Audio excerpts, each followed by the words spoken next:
12-team college football playoff begins with the first round December 20th and 21st. That's how I get by.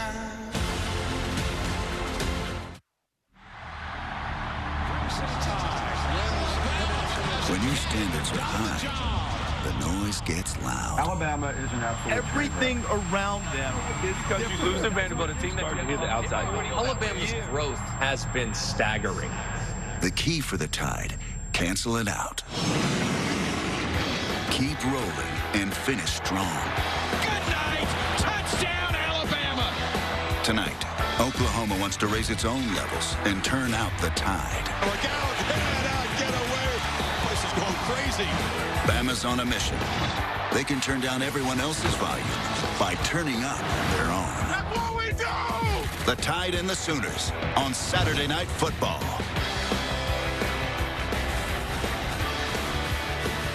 And welcome back. Saturday Football presented by Capital One. Alabama comes in. Kalen DeBoer has gotten teams ready in November. Won 12 straight November games going back to his years at Washington and at Fresno State. And he's with Holly Rowe. Well, Coach, how have you guarded against your team looking at Oklahoma's record this week, thinking this will be anything less than a dogfight on the road? Yeah, I mean, they got a great football team. They play hard, well coached, and so coming into an environment like this, you know, we know we got to play one play at a time and do our and be great. You've been using a motto with your team, apply pressure. How do you do that the best tonight? Yeah, do your job, execute, and as a unit, as a team, we continue to just plug away, be relentless over and over. Thank you, Coach. Thank you. Venables says everybody loves to be an underdog. Well, the Sooners had not been this big an underdog, more than 2 touchdowns at home, since 1997. So no one giving them a chance is certainly whatever fuel they might need at 5-5 to get going tonight. Yeah, I bumped into Bob Stoops in the hallway coming in, and he said, hey, don't forget, we played them in the Sugar Bowl. We were big underdogs that game, too, and we ended up beating them by 14. So you never know. Well, Trevor Knight was quarterback. If they get some good quarterback play now. Hey, Bob Stoops, by the way, was 3-0 against Alabama. Just thought mention that. 2 of those pre-Saban. Bama won the toss and, of course, elected to kick away and defer, and Graham Nicholson will boot it away for the Crimson Tide. Billy Bowman, their playmaking safety, back deep to receive this kickoff. Can Oklahoma get off to a positive start? And this offense, which has struggled so much, among the worst in the country in several important categories, can they get going tonight against Bama's defense? It's returnable, a short kick, and Bowman from the 10 spins free and is knocked down at the 24-yard line. Jackson Darnold, a 5-star recruit that Nick Saban and everybody else wanted. The first 4 starts, a serious struggle. The last 3, and you have to include a game against Maine in that, no interceptions, but holding on to the football, Kirk. That's key. He's lost 5 fumbles. Cannot put it on the ground tonight. Yeah, absolutely. They need success on 1st and 10. This is an offense not built for 3rd down and long. So they got to get manageable situations, not only for Jackson, but also for this offensive line. Taylor Tatum, the true freshman back, gets the start. Javante Barnes with a foot injury cannot go tonight. And it's a keeper on the first play. And Jackson Arnold follows, blocks, and a quick burst for 12 yards. Yeah, that's a great way to get started right there. Really good read, good feel. Look at the injuries that they've had to deal with. I've never seen that in my life, but ever in my life, their top 5 wide receivers have been out the majority this year. You see the offensive line where they had to reshuffle the deck. 9th different offensive line starting combination. Second keeper for Arnold around left end for a couple of yards. So Logan Howland will need to step up along with Spencer Brown trying to negate this Alabama pass rush. You can see this offensive line. You just talked about them, and you know they have such a big role tonight. The challenge of the physicality against Alabama's defensive front. LT Overton is the Crimson Tide player down on the field. Alabama has had its share of injuries, of course. Q Robinson, their best pass rusher, is out. They lost the veteran transfer from Michigan, Keon Sabb. Overton has had to step up and play an important role, and that's a concern in the second play of the game. Absolutely. Yeah, they pride themselves on the depth that they have up there. He's walking, but not putting a lot of weight on that left foot. He came in from the right. See him right there in the middle of the screen down already.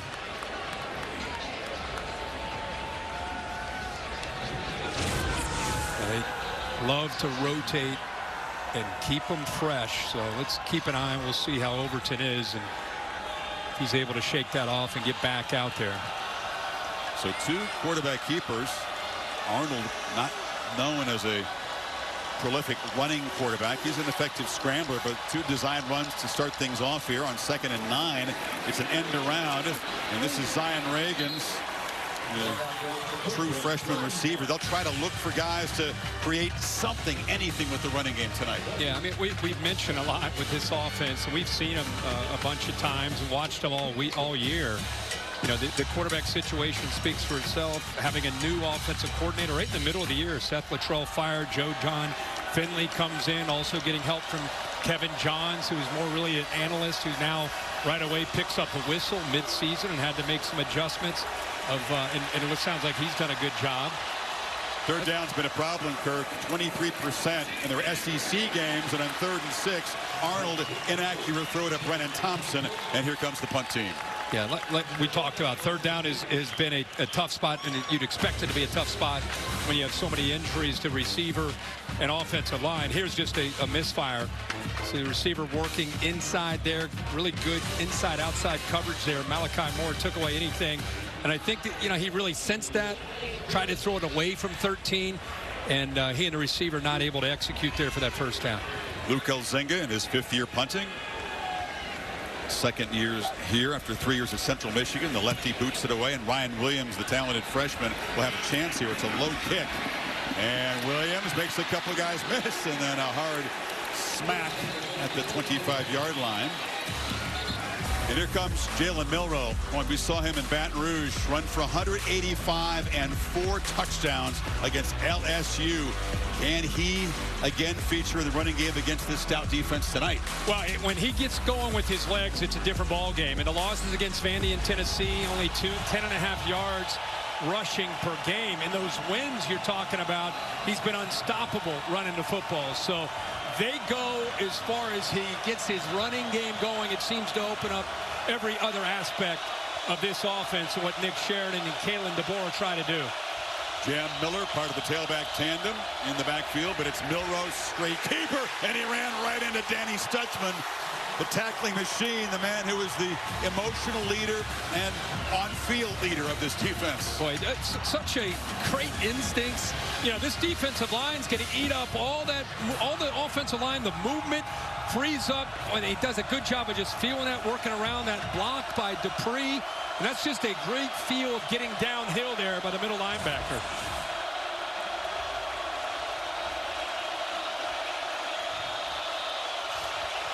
Milroe from the pocket on 2nd and 9, and it's incomplete. And he tried to find Dupree, who whiffs on a block and then drops the ball in the 2nd play.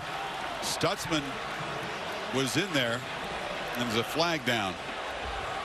Looked like the left tackle offside. Defense number 32 was lined up in the neutral zone. 5-yard penalty. Still 2nd down. It's the pass rusher, R. Mason Thomas. That's interesting because that's it's always one of those. There was slight movement by R. Mason Thomas. It got Proctor to react. I think that's what Brent Venables. A little bit of movement here. Watch the left tackle. I mean, that was a flinch from 32. He didn't go across into the neutral zone. But the left tackle fell back after that slight movement. So on 2nd and 4, Milroe keeps it, and he'll be dropped. Could not get the edge. Eli Bowen, the 5'9" freshman corner, is in a terrific season. Wasn't buying it. Well, they cannot say enough good things about Bowen as a freshman. As the brother, Peyton Bowen, who's a veteran on this team, and watch him out here just react, come up. This is a tough ask for a corner, being able to get off a block and then be able to come up and help out. He's a fireball, 5'9", about 190-pound true freshman, getting away from Ryan Williams to make that play. Need 3 on 3rd down.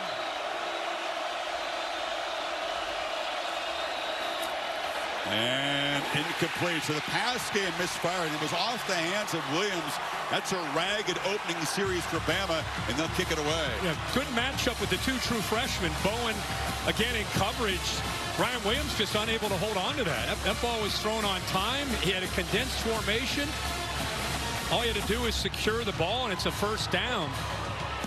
catch that, get ready to take the hit, but it goes right through his hands. So a couple of drops in the opening series, and James Burnip on the punt it away. And you mentioned Peyton Bowen. Their safety is also their punt returner. And booting the ball into the wind tonight. It's kind of blowing left to right. Not a very good-looking kick. Second possession for the Sooners coming up when you come back to Norman.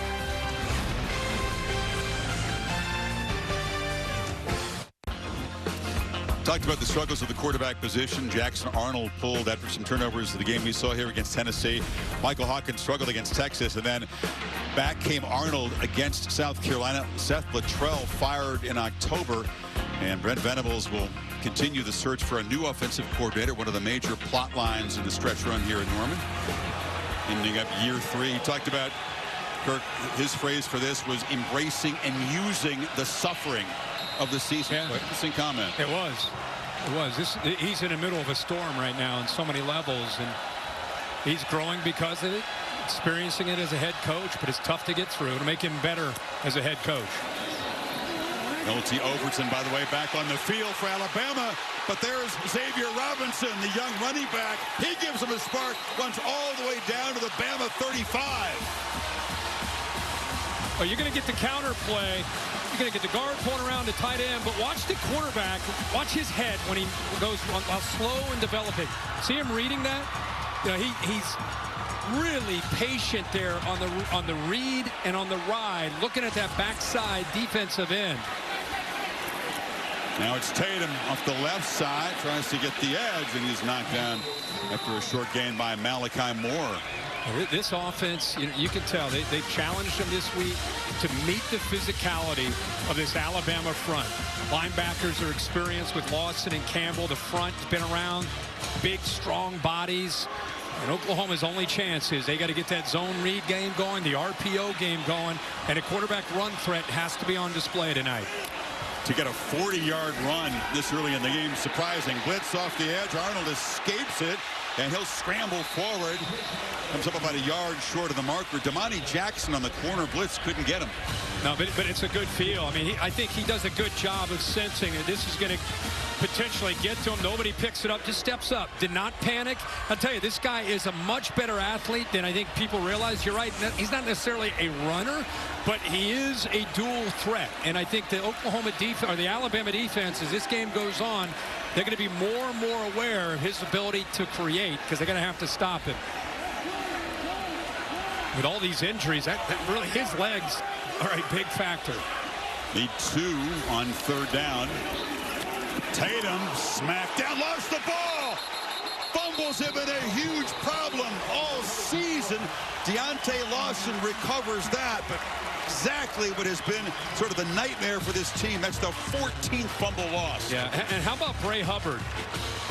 Kane Womack bringing some pressure these last few plays. We saw a corner blitz. This time you're going to see the safety here kind of cheat down, and then get involved in big hit right there. Ball comes out, and Lawson's able to capitalize and get on that, but give Coach Womack a lot of credit there for dialing that pressure up.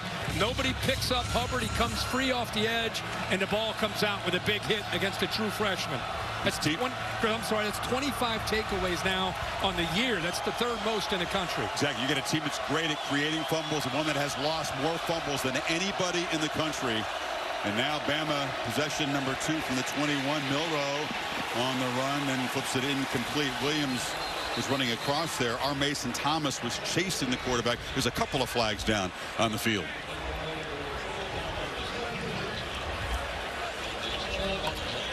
An eligible downfield player, offense number 57. 5-yard penalty, replay first down.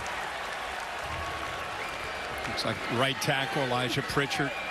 Sometimes on these throws that are designed to come out quick, you got to be really careful because you see right here, this offensive lineman just to the right, 57. Look how far downfield he is. He thought that ball would have been out a lot earlier.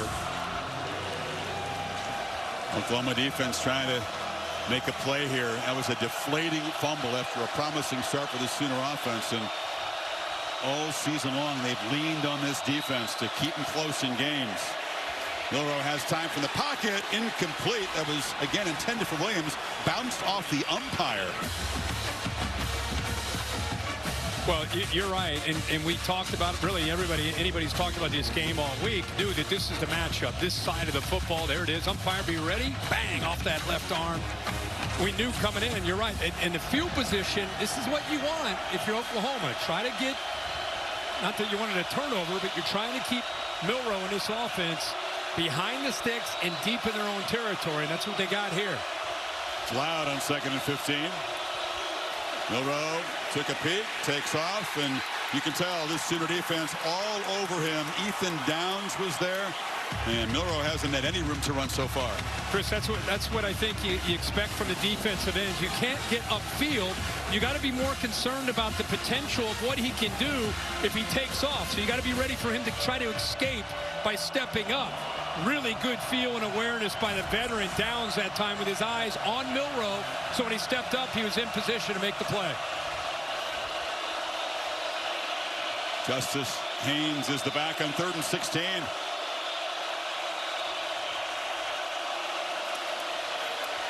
Milroe has time, launches down the seam, and going up to make the catch is Jeremy Bernard.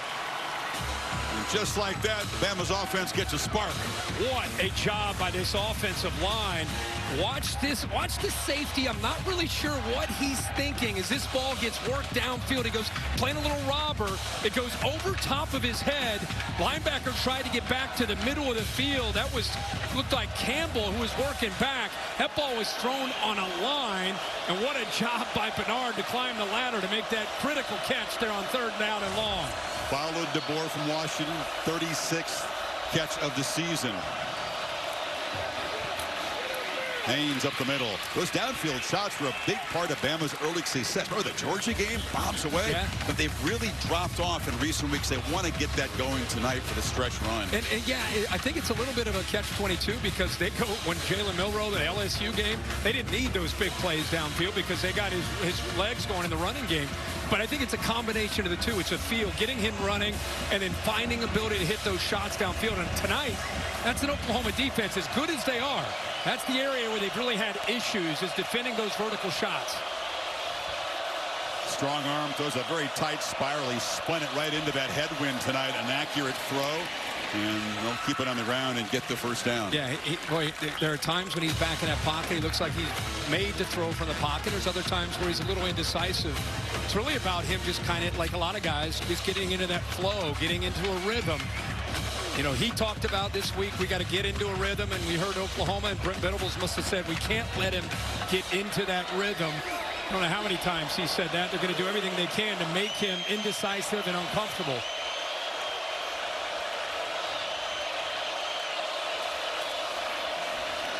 Miller take it to him, and he kept it. The whole defense was flowing to the running back, and Milroe there. That's his most positive run so far. Yeah, he's just reading this man right here. If he follows the back, he's going to pull it. Now it's just simple zone read, and now, you know, it's almost as if Oklahoma wanted him to keep that one because you have a defender coming down in Woody Washington to try to make the play, but he still is able to gain 5 yards. Look at that. 9.6 per rush the last 3 games. That does include the game against Mercer. But Missouri and LSU, the other 2 opponents. Here's another run. The spin.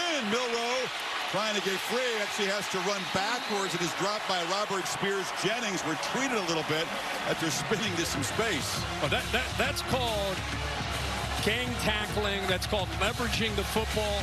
Really good job by all levels here of this defense, because he spun out of that, and against some teams he's off to the races.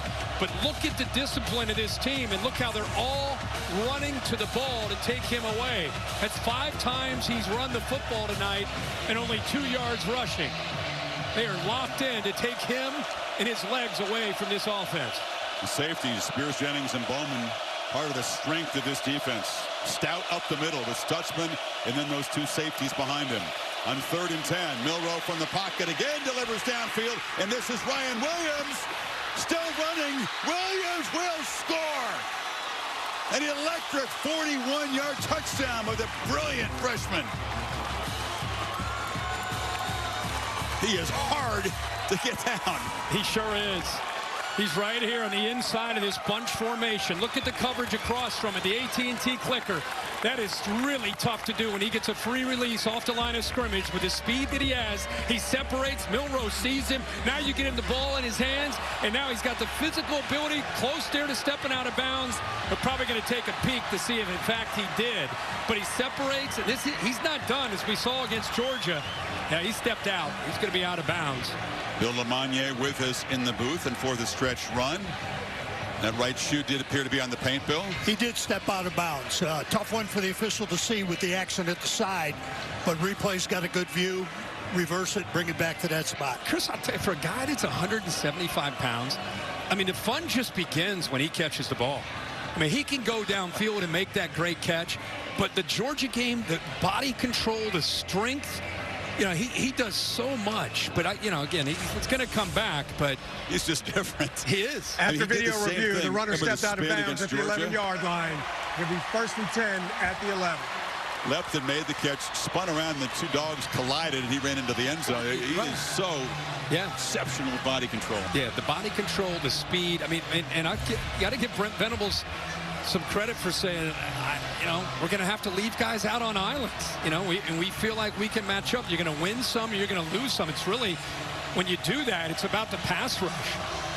They brought 5 guys that time. They weren't able to get to him. The line did their job. If you don't get to him and you leave people isolated against him, you're going to lose that battle more often than not. So ball at the 11. It's a 30-yard conversion of a 3rd and 10. Keeper again. Milroe spins, and he's knocked down at the 4. You practice the spin move, you think, in Tuscaloosa? I think it's just instincts. I think that, especially down in this area, when he takes that football on these quarterback design runs. Keeper again. Milroe again. They spread him out and force him out of bounds for a loss. Kenai Walker did his job. He sure did. Kenai Walker, the transfer out of Louisville, he knows as much as you want to be able to get inside and help out, you've got to be disciplined and keep the edge to the defense, especially with a guy like Milroe. At any moment, he can bounce it outside, so he keeps the edge to the defense and prevents the touchdown there. They're a great red zone team, mainly because they have 27 red zone rushing touchdowns. Milroe, a huge part of that. He needs 6 here. He can get the first down without scoring. They hand it off to Miller, and he does not get the first down. Knocked down at the 5. So 2 long 3rd down conversions, 2 big downfield pass plays. And Alabama, after 11 plays, sitting there with the 4th and 3 at the 4. Interesting call, that 3rd down. They were calling it with the idea based on the fact they're still out there. They were trying to get 3 or 4, try to make this a little bit easier. I think they're probably hoping to get to that 4th and 1 or 2 mark, but there they are at 4th and 3.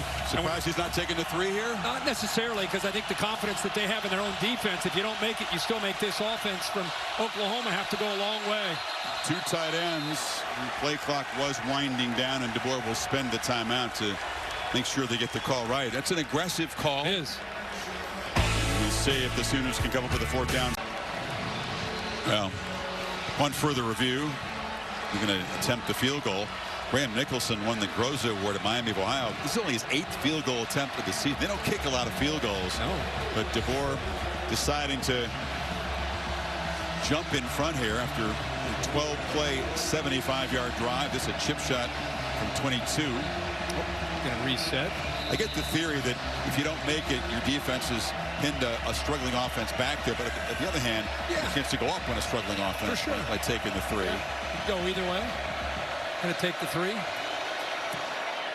And Alabama does get that fumble recovery and then march it down and settle for a field goal. Milroe, 2 nice 3rd down completions on the drive.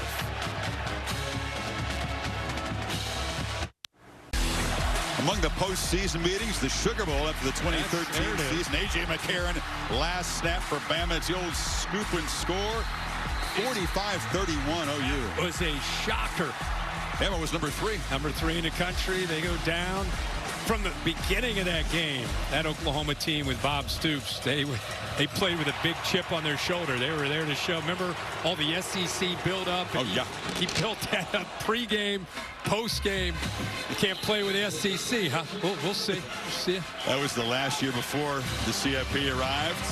Kevin Negani will check with you before OU gets going here. Chris, good evening. Time now for our Dr. Pepper Fansville studio update. Shamrock Series, Yankee Stadium, and Notre Dame's offense driving. Riley Leonard at Jeremiah Love. Look at this play. Whoop. Yeah, there he goes. 14-0, and then more Love on the ground. Right now, 21-7 Irish over number 19 Army. Back to Chris and Kirk. Here's Kevin. Keep an eye on that. On the Plains, Auburn an early 14-0 lead over the fighting Texas Aggies. I might be taking a peek ahead. OU looking to get Arnold loose on the scramble. Takes a big shot, but he's been an effective runner so far. Picks up a first down. He did a really good job of feeling loss in that time in coverage. He's looking around, head on his swivel, trying to find crossing routes. So it gave him room again to be able to extend and pick up first down yardage. Protection has been such an issue for this Oklahoma offensive line. There's a shovel pass inside. Nice little call, and there was a crease for Xavier Robinson. Has made a couple of nice plays in the early going. Another chunk of yardage. Great execution. Nice timing there. Little shovel pass, but to be able to open that up, you got to sell it by rolling and really looking to be able to pull that defense towards you. Sold it well.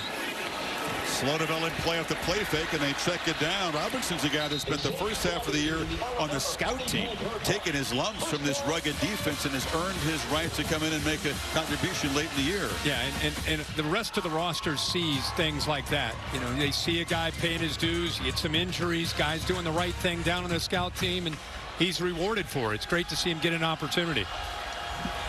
218 pounds. He's a physical dude with good vision.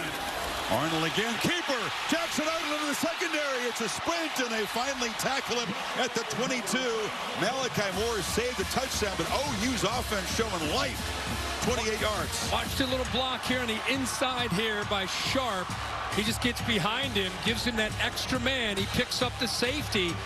And again, this guy can run. If you watched him play high school football coming out of Geyer and Denton, he was one of the most highly recruited kids that year, and it wasn't just his arm. He can throw it, he can run it.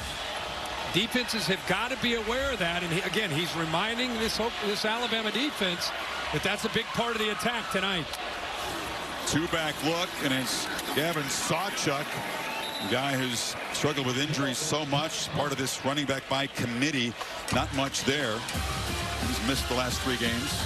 We keep talking about what do you do when you're such a big underdog, and we talked about trying to have success early, keep the crowd in it. The other part of it, you get an opportunity like this, you get into the red zone, you can't kick field goals if you're going to try to pull off an upset against Alabama. They got to finish drives and put points on the board. Final minute of the quarter on 2nd and 10. Arnold has time for the pocket, throws for the end zone, incomplete. He tried to get Bauer Sharp, top receiver who's still healthy on this team. Deontay Lawson brought the heat. Good job of getting pressure. That was really just coverage downfield. Malachi Moore doing his job at the back end. Bray Hubbard, who's been such a great addition to this defense as well back there at safety. And talk about it, Kirk. You can't settle for 3 down here. The tough ask on 3rd and 10 against this Alabama defense that has been stingy on 3rd. Opponents just 32% for the season. They crowd the line here. And it's a backwards pass. Brennan Thompson, and incomplete trickery.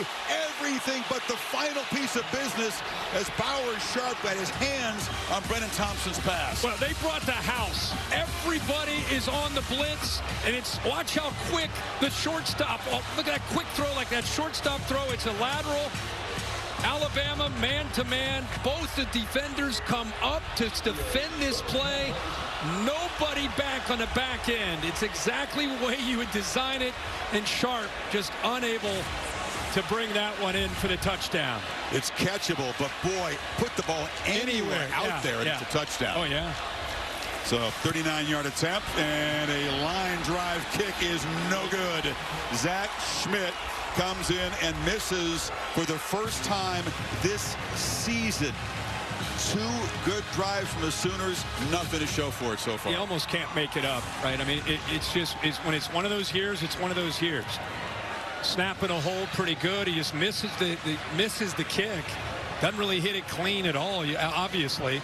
But, man, you go back to that third down play that could not have drawn up a better time against a better defense to get that play. Arnold executed it, got it out there. Thompson just unable to put the ball where it needed to be. Like you said, Sharp could have made the catch, would have been a little bit tougher than with nobody within 10 or 15 yards around him. Just put it anywhere, like you said. Positive sign for the Sooners. They are moving the ball very well tonight. Milroe from the pocket, and misfire has tried to find Bernard. It looked like that ball was headed right towards him. I don't know what happened to Bernard at the end of that route. I don't know if watch him run across the field, and then right at the end, Could have lost the ball. Yeah, it was very strange. It looked like, boy, that's a good ball. It's going to be right on the money, and then, yeah, I don't know what happened to him. It's something affected him there towards the end of that route.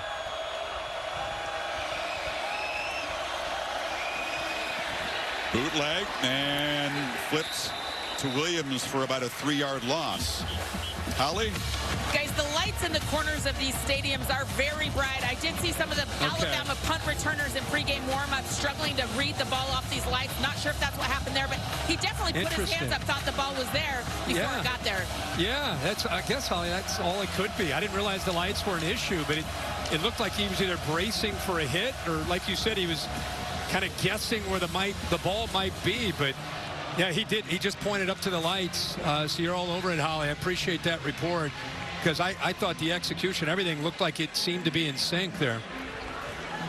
Well, the Bama offense not quite in sync. They'll face a 3rd and 12. Except for the second quarter, the SEC on ABC. Saturday Night Football presented by Capital One. Oklahoma, so much despair around here about the offense. They've had 2 drives that have each reached the 21-yard line of Alabama, so close to the red zone. Nothing to come up with there. A fumble and a missed field goal. But the defense, as expected, playing salty against the Tide running game. And it's 3rd and 10. That play was ruled incomplete after they looked at it. So instead of being behind the line of scrimmage, it's 3rd and 10, Bill. I'm confused because that was an incomplete pass. We're still in the first quarter. No. We're on to the second, Bill. Don't worry about it. Milroe, heavy traffic, drop behind the line. They're just not going to let number 4 beat him if they can help it tonight with the run. They're crowding that line of scrimmage. Look at Brent Venables. He's feeling it right now. I think this scheme is locked in, and that's what had to happen for them to be able to pull off this upset. Look at the line of scrimmage. I mean, you got everybody up there. They are expecting Milroe to run this football on 3rd down and long, and they just outnumber them. 8 runs on the night and only 3 yards rushing now for Jalen Milroe.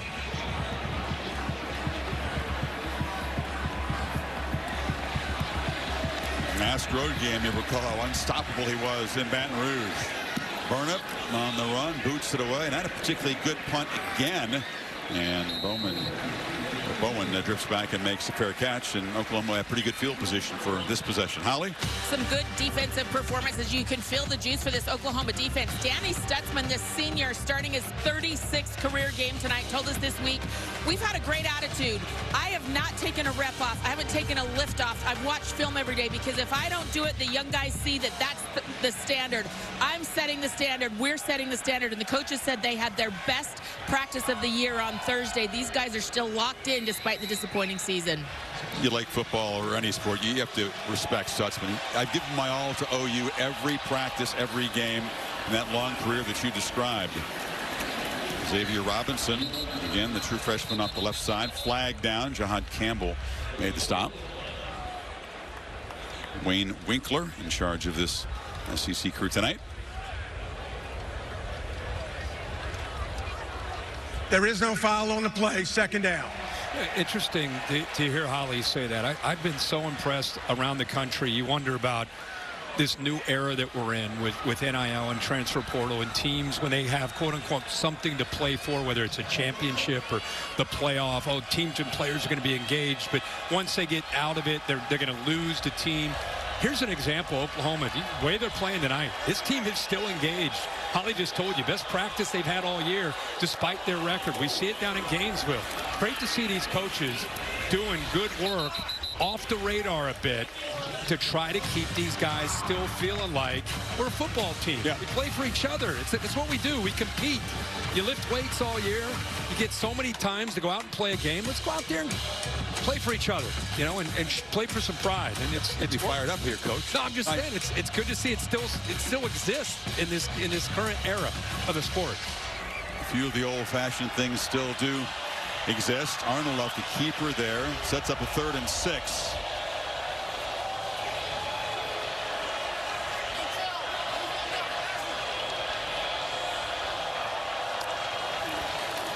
Pressure comes. Arnold backpedals, delivers across the middle. Thompson's free and is finally tracked down inside the 40.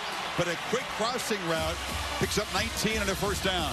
Boy, this is a heck of a job because the safety starts to come down, and that's when you got to be careful of man coverage.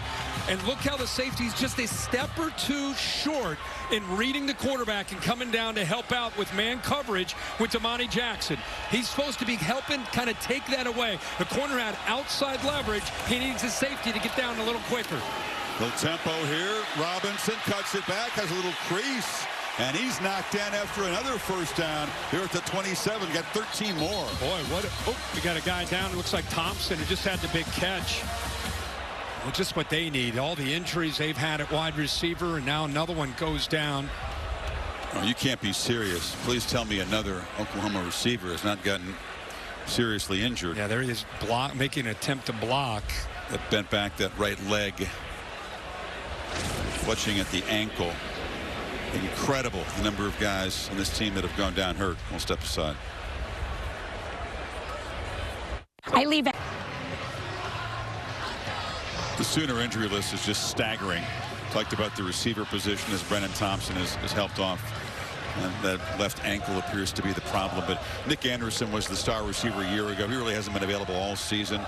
Andrew Anthony, Jalil Farouk hurt his foot in the first game. Then he re-aggravated it. That's Deion Burks, who was the transfer for Purdue, a very productive slot receiver. He got injured in that meltdown against Missouri in the final seconds. Yep, never seen anything like it. The running game has been productive, and Jackson Arnold is hanging in there. He eluded Deontay Lawson, who's slow to get up. The star linebacker for Alabama, he goes back down. And that's the veteran leader, just the face of the defense. Holding his half. Yeah, Jahad Campbell right there, pretty emotional with his buddy. Down, he's right in the middle of that defense, just scraping, trying to get out there to Arnold. And it almost looked like something before he got to him. Lawson is the green dot. He wears the helmet communicator. He's the leader of this defense. He's the guy that stood up when Q Robinson went out with an injury, and he spoke to the team about resilience and the next man up mentality, and now he's the one that's being helped off the field. And you could tell from Jahad Campbell's reaction, those guys are buddies. They're so close in the middle there, and Campbell was distraught, which indication that not look good from field level.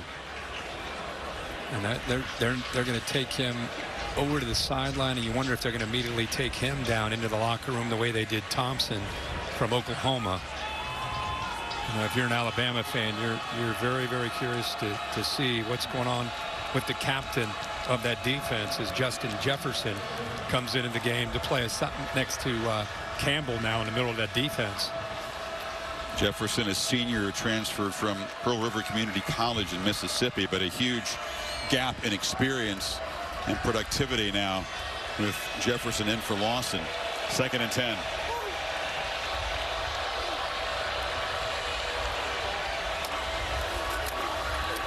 Fake the pitch to Robinson. Arnold keeps it, bangs forward.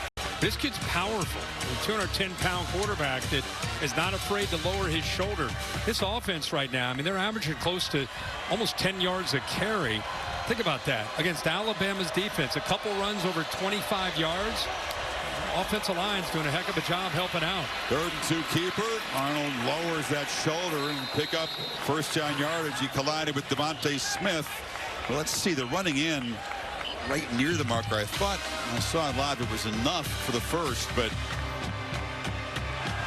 down marker says 3rd. Keep in mind now, here, if you're just tuning in, this is the 3rd time that Oklahoma has been able to move deep into Alabama territory, but you see they don't have anything on the board. Here's a first down. So another chance. We talk about, you get down here, they dropped a wide receiver pass for a touchdown. They had a turnover down in this area, missed a field goal, and now they're back into the red zone again. Now you got Bowers Sharp, the tight end, and 2 tailbacks joining Arnold in the backfield in this first down play. Keeper again, and this time Arnold tried to follow the block of Robinson. Nothing doing. Collided with big Tim Smith, the 314-pounder. Well, it would have been nice after the fake if it was a block, but maybe the inexperience right here after he takes his fake handoff. You'd love for him to get in there and get a hold of somebody, but instead he just kind of turned around. Got in the way. Yeah, got in the way. Not real sure. You know, go forward, young fella, and help me out.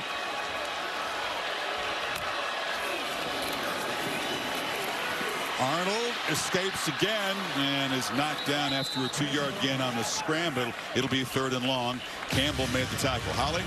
Well, guys, Jackson Arnold told me that his greatest strength and weapon are his feet. He was a baseball outfielder. Yeah. You know, his dad was a running back at Wofford, and he said, when I was young, I was a running back for 4 years. He's very comfortable running the football. You can see, though, his ball security has improved. High and tight, 5 points on the ball. He's doing a nice job with his legs.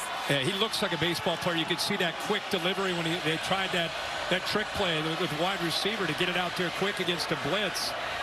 He's running 11 times already. End around and tackled short of the first down is Jacob Jordan, true freshman. Zabian Brown, also the freshman, got him down, and here comes the field goal team. Well, they're down now as far as dynamic playmakers on the edge of this offense. You get out on the perimeter, you're going against Zabian Brown and Jackson out there, the slot nickel there. Devontae Smith also trying to help out. Zach Schmidt, an ugly duck hook on his first field goal attempt from 39. Missed from 10 yards closer to tie the game. Straight through. So Oklahoma has had no trouble moving the football. Defense playing well. And it's 3-3. 8:14 to go before halftime. See if Jalen Milroe can get the Tide attack going. Saturday Night Football is presented by Capital One. What's in your wallet? And in part by Jersey Mike Subs. Be a sub above. Great Heisman tradition. They're made just down the road in Del City, Oklahoma for the last 20 years. And that one on the left, I was shown great hospitality. I visited the MTM plant down there. That's the Heisman on the left that's actually going to go to this season's winner. Oh, how about 3 weeks in New York. And no 2 trophies are the same. And by the way, they also manufacture the Heisman statues here and the Alabama National Championship coaching statues at Bryant-Denny Stadium also made. What a tour you had there, kid. It was fun. Not only the face of the Heisman ceremony, but now you're going down with a manufacture the trophy itself. I figured 31 years of doing it. Let's finally see where these things are made. That's cool. They make the whole bunch of trophies there. The old Crystal Ball National Championship trophy was made there. Here's the Modelo playbook. Milroe bottled up so far. Yeah, real good job. Brent Venables came in with a defense. They knew they'd get downhill. What a heck of a job here by Danny Stutzman, weaving through traffic, holding the edge. You know, with Milroe, he's going to bounce it from time to time. There's the freshman, Eli Bowen, doing his job. Look at the safeties downhill, expecting the quarterback run. He's running 8 times tonight so far. He only has 3 yards rushing. So we always talk about, with Alabama, when Jalen Milroe's been a quarterback over the last couple of years, they find their rhythm, both running and passing. When he goes with his legs, it opens up every aspect. So far, they can't uncrack the code here in this offense so far in Norman. And there's Jan Miller off the left side. Miller has a crease. Eventually, though, the Missouri game's an example. After kind of a sluggish start, they'll pound away, and they'll pop one, and then they'll get rolling. Or a little thing like this. Nick Sheridan saying, let's crank up some tempo here. Let's try to get this Oklahoma defense on its heels. And there's another one by Miller who spins for a first down. Only 2 productive plays by this offense. Downfield shots. I like that little wrinkle. Like you said, at any moment, they're capable of finding that kind of zone that they can get in. And I like the little change of pace here. They go really quick with tempo. Now they're going to even get to the line of scrimmage, but not necessarily in a hurry. The running game isn't clicking. They can also use Miller and Haynes as receivers out of the backfield. They've been effective weapons in the passing game that are kind of extensions of the run. And what, flying downhill, hard hit delivered there by Stutzman and Peyton Bowen, the safety, actually. They're mixing up their personnel groups too. That time they were going with more of a heavy look. Cuevas, the extra tight end put in there, big body.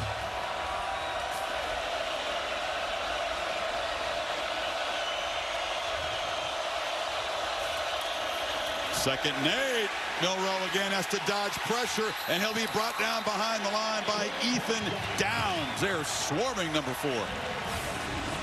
Their eyes are in this backfield, and this time it's the outside man of Downs, who's been very, very disciplined tonight. See how quickly he's able to get into the backfield. Tyler Booker, the left guard, he's trying to pull to get out there to that edge, but because he's so quick to get and penetrate, expecting that QB run, just could not make the block by the left guard. 4 receivers out. Remember, they've had 2 long completions on third down. A free play as the Sooners jump. He presses it downfield and out of bounds. Williams tried to make a circus catch. I think he caught that ball, but he was just out of bounds. Oh, wow, he did catch it. He did. I mean, they're going to get to 5 yards, but there's a lot of centrifugal forces. Body was spinning fast, and he still managed to hold on to it. At the snap, 5-yard penalty. Replay third down. Still going to be 3rd and long after the 5-yard mark off. He knew once he saw that, he said, where's my guy? Where's 2? Just throws it out there, and this looks like it's, well, he's out of bounds, but just the effort just to make the catch, twist his body. Needs 7 now.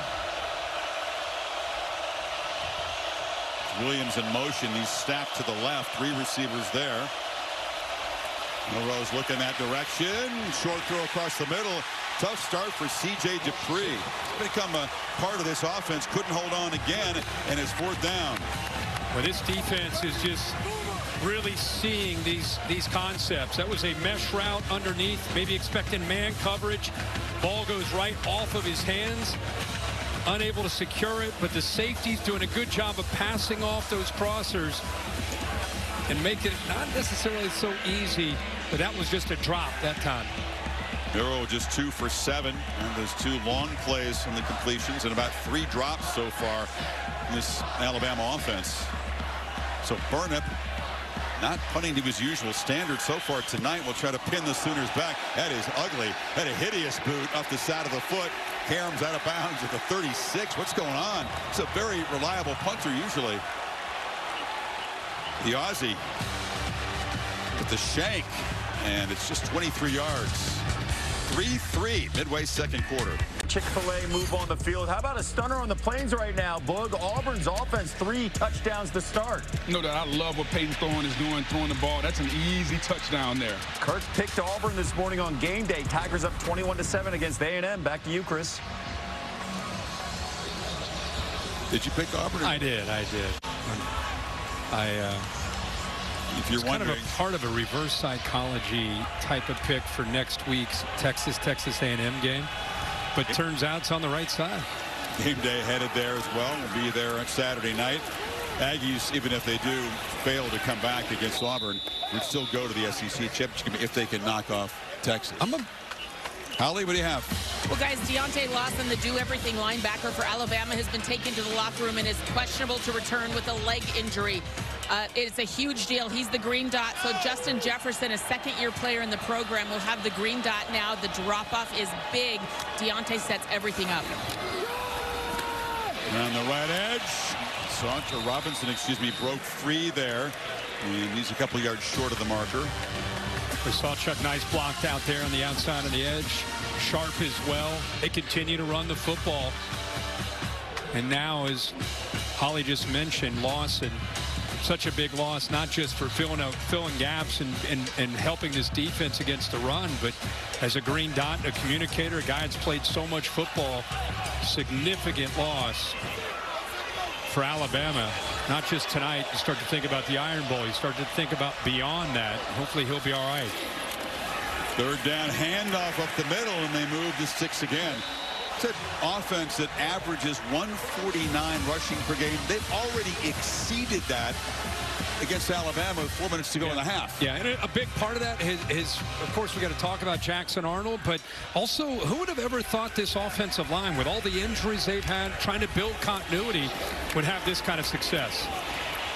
Around the right end, it's another solid first down game for Gavin Sawchuk. We weren't sure he was going to be available. He's playing through some pain tonight. Yeah, and a lot of times when you run the ball and you're outmanned, with the physicality up front, sometimes you wonder how they're going to do it. But what's been interesting is John Finley calling plays. 13 of 14 first down play calls have been runs. So it's not like they're throwing the ball to get back to the run game. They've been running a lot on early downs. Pitch inside there. Kind of like a shovel pass to Robinson. Didn't fool the Tide. It's going to be third and very manageable. This need 2 here. Kane Womack, the defense coordinator for Alabama, has done such a good job. We've talked every time we do Alabama. Imagine the shoes he steps in to fill with Nick Saban and the excellence and being the greatest to ever do it. And Kane Womack has been true to himself. His dad was a great defensive coach, helps him out, obviously gives him advice. But right now he's trying to find some answers to slow down this run game. And you want to get Arnold into obvious passing situations. Arnold takes off on the fake pitch and easily converts another third and short. And they're down near the Alabama 40.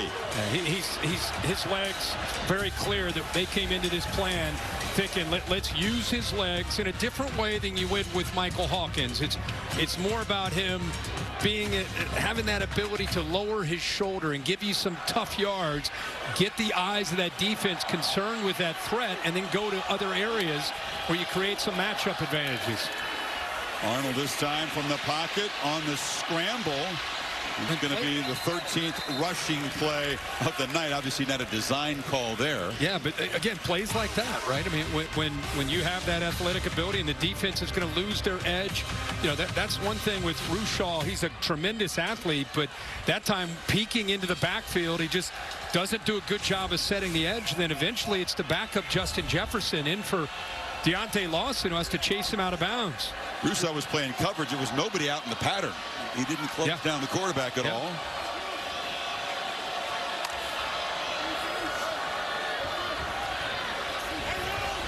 Gave him a hard. There it is. Yeah, the 2-minute timeout here. Oklahoma crowd wasn't sure what to think here. They showed up hopeful, but they are appreciative on their feet. 2 minutes to play in a first half that Oklahoma has dominated. Well, Jackson Arnold has been a big story tonight. What a story he's been all year. He got benched, gets his job back, playing with a newfound confidence, a newfound respect for the position. It's been his legs and the offensive line doing their job. Been a big part of the plan and the way they wanted to attack this physical Alabama defense. 13 times he's carried it, and he's playing with such poise. Has not made any bad decisions. Just right now having a good feel for this scheme.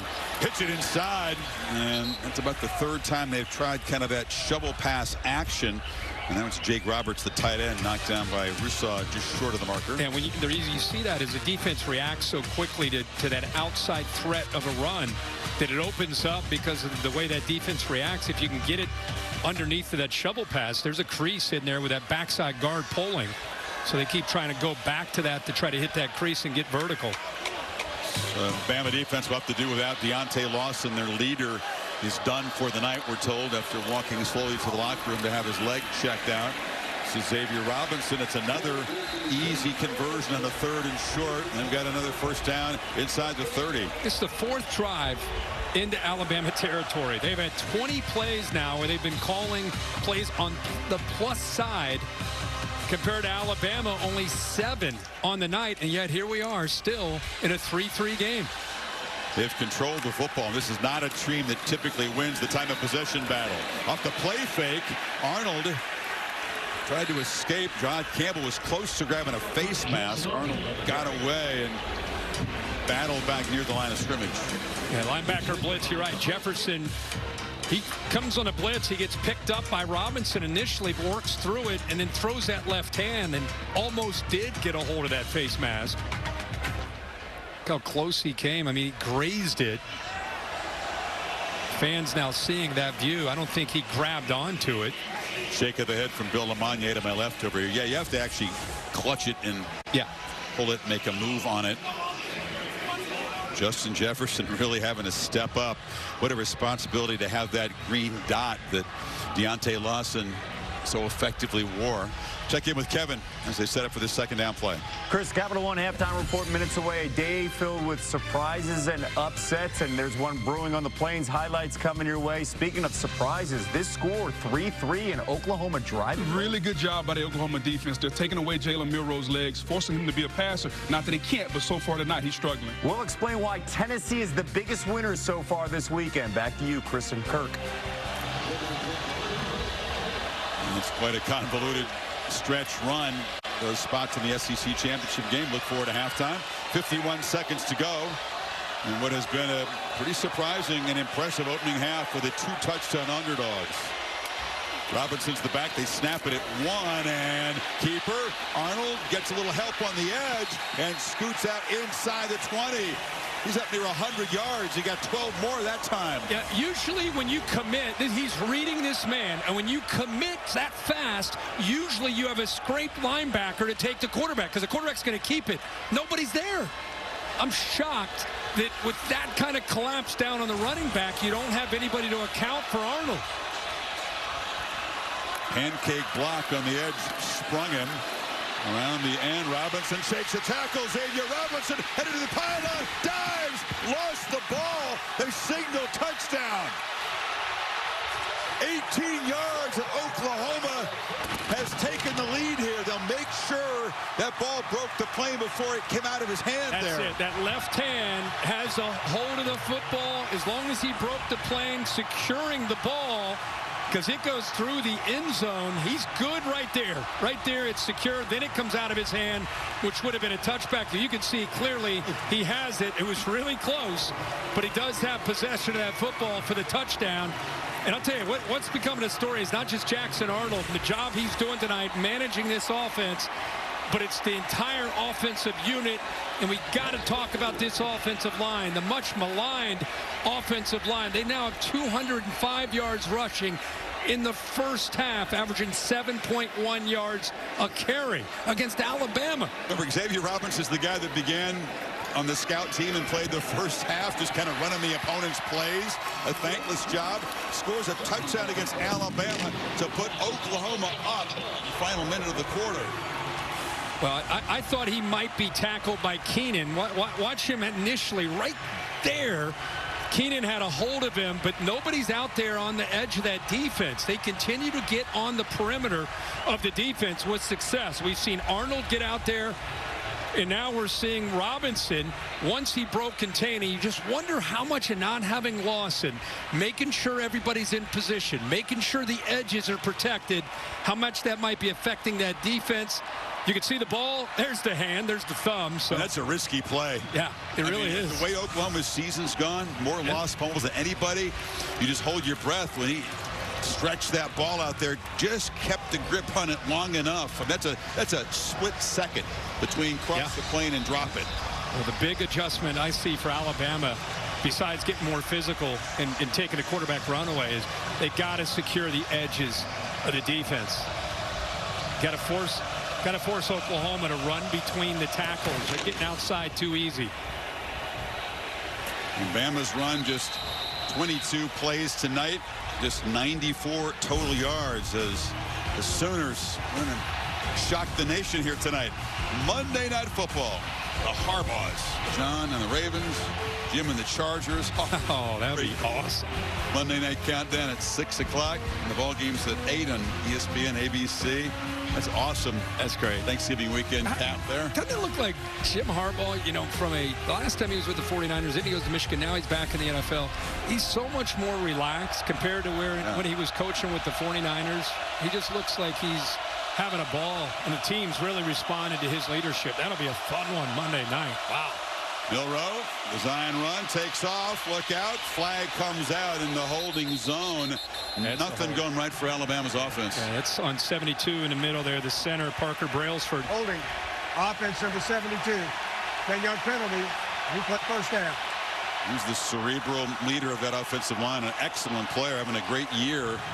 But that hold, and this Oklahoma crowd, we wondered, would they show up? Would they sell their tickets to Alabama? That was a huge talking point this week. Would this place even be full? Yeah. This kind of game. It sure is. I had fans, we were down there on the field pregame, and Peter's down there with me, fans yelling. They're saying, hey, yelling it, can we keep it close? Do we have any chance to keep it close? Here they are, up 10-3. They're starting to believe here. Miller, nothing doing. So Alabama is going to get the football to begin the second half. There's going to be some conversations. Remember, this is must-win mode, right? They come in here with 2 losses. Ooh, this is huge. Cannot take a third as a heavy favorite in Norman. So the Tide will try to regroup. Sooners are sprinting to their locker room. They sure are, man. Look at those guys. Woo! What a half. You never know in college football, and this stretch run and this wild Southeastern Conference race, perhaps producing multiple surprises this Saturday. 10-3. Oklahoma with 205 rushing yards in the first half. Here's Holly with Brett Venables. Well, Coach, how has your team found their ability to rush the football? Most importantly, your quarterback reading and reacting well with his legs. Yeah, they're in a great rhythm. The offensive staff has done a really good job of play design and with a lot of different entry points and types of runs that we're running right now, some play action. But we're doing a really good job putting hats on hats and running through trash and running with purpose and blocking and finishing runs right now. Conversely, you're setting the edge so well. Jalen Milroe hasn't been able to bounce out. What do you see from your defense? Yeah, fantastic. Again, we're executing the plan at a really high level. Great physicality at the point of attack. Really doing a good job of having 2 and 3 hats around him at all times. Thank you, Coach. It's going to be a heck of a half. It will be. Thank you. It was a gut-wrenching loss to Mizzou. Allowed 2 touchdowns in the last minute 9. A bye week to kind of regroup, rebuild the spirit. And Oklahoma running for 205 yards. Jalen Milroe, a career low, just 2 completions in the first half. Bama didn't have the football that much. A stunner so far. Chris Fowler, Kirk Herbstreit, Holly Rowe. Alabama still controls destiny to get to the SEC championship game, needing a win here and a win against Auburn. What do they have to do to turn this around? This is a team that wants to run Jalen Milroe, and it's not working out. Brent Venables putting everybody at the line of scrimmage. I think the adjustment is for Nick Sheridan, the play caller for Alabama. You're going to have to throw. You're going to have to throw the football more to go back to the running game. They're going to load the line of scrimmage. I wouldn't be shocked to see that the plan is to get Ryan Williams going downfield and making some plays. There's the Sonic drive-in recap, and all eyes on number 4 Stutzman. Sets the tone early. That was early. They've done such a good job out on the edge, like we talked about, of this defense, mixing up looks, a lot of downhill attacking defensive looks, a couple drops by Alabama. So they're helping. I can see the frustration from Milroe, but I'm not saying just go air it out the entire second half, but I do think you're going to have to, if they're going to load up, and they're determined to stop the strength of your team running the football, take some shots when you can. Try to stretch the field a little bit. Low snap and a handoff to Miller, who tries to bounce it outside and cut it back and earn about 3 yards before Billy Bowman knocked him down. You got Ryan Williams, Jeremy Bernard. It's really kind of a 2-receiver set. They've got tight ends who are capable but have had the dropsies tonight so far. 2nd and 7. There's a completion underneath. And that's Kobe Prentice, one of the complementary players this Bama offense, who perhaps could spend or get a bigger role in the second half. Yeah. And when they blitz Kip Lewis right here, if you get pressure like this, you look to the outside, and you got receivers out there. That's just a quick hot read with a blitz from the linebacker. 3 receivers bunched right. They pitch it. That area. Dangerous throw. Intercepted. Eli Bowen, the true freshman, swipes it as Milroe throws his first pick in the last 4 games, and this one could be crucial.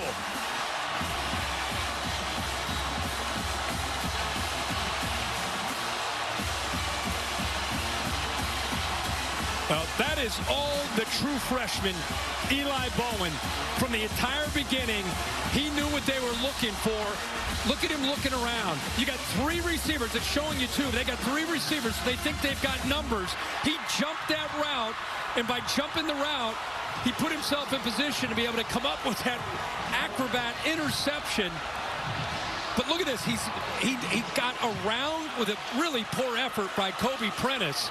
But he just kind of almost looked as if he was deking the quarterback, looking around like I'm confused, and then jumped the route. And the Sooners trying to cash it in, and the pass is bobbled and caught, knocked down hard at the 8-yard line is Xavier Robinson. Milroe just controlling the interceptions lately. Yeah. And really, that was an important decision. He had 3 on 2. That's a good decision. A poor block by Prentice affected the play, but corners are taught. He knows he's going to make that throw.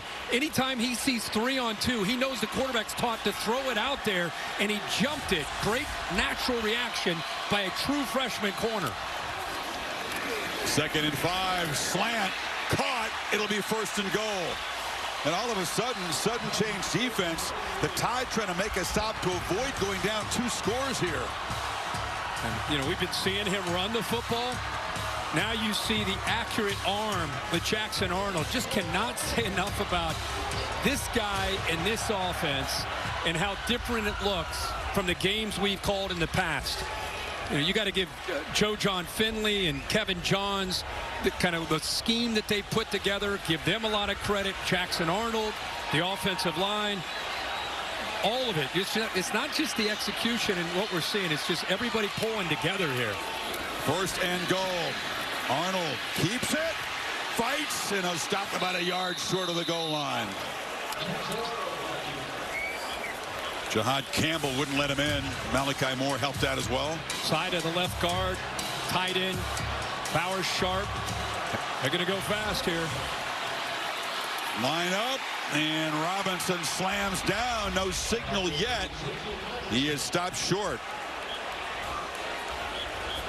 He ran into a wall there. I think that was Big Tim Smith who won that matchup with Weewu, the right guard. Big man against big man, and that one goes to Tim Smith. Now they'll slow it down here, take some time on 3rd and goal, need a half a yard to go up 2 touchdowns early here in the 3rd quarter. For the 27th play in Alabama territory. Under center. Pitch on the edge to Robinson. Makes a cut. Touchdown, Oklahoma. A stunner brewing in Norman.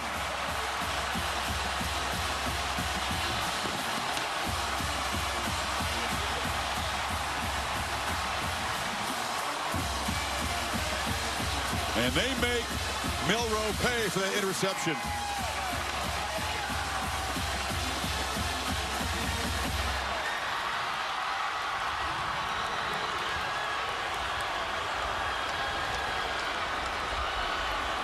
Things just got a whole lot more urgent for the visitors. Sure did. The interception by the freshman sets this up. Well, they go up by 14. Eli Bowen has had a tremendous freshman season here at 5'9". His pick put him in position. And the unheralded backup, Xavier Robinson, stepping up. 17-3 OU.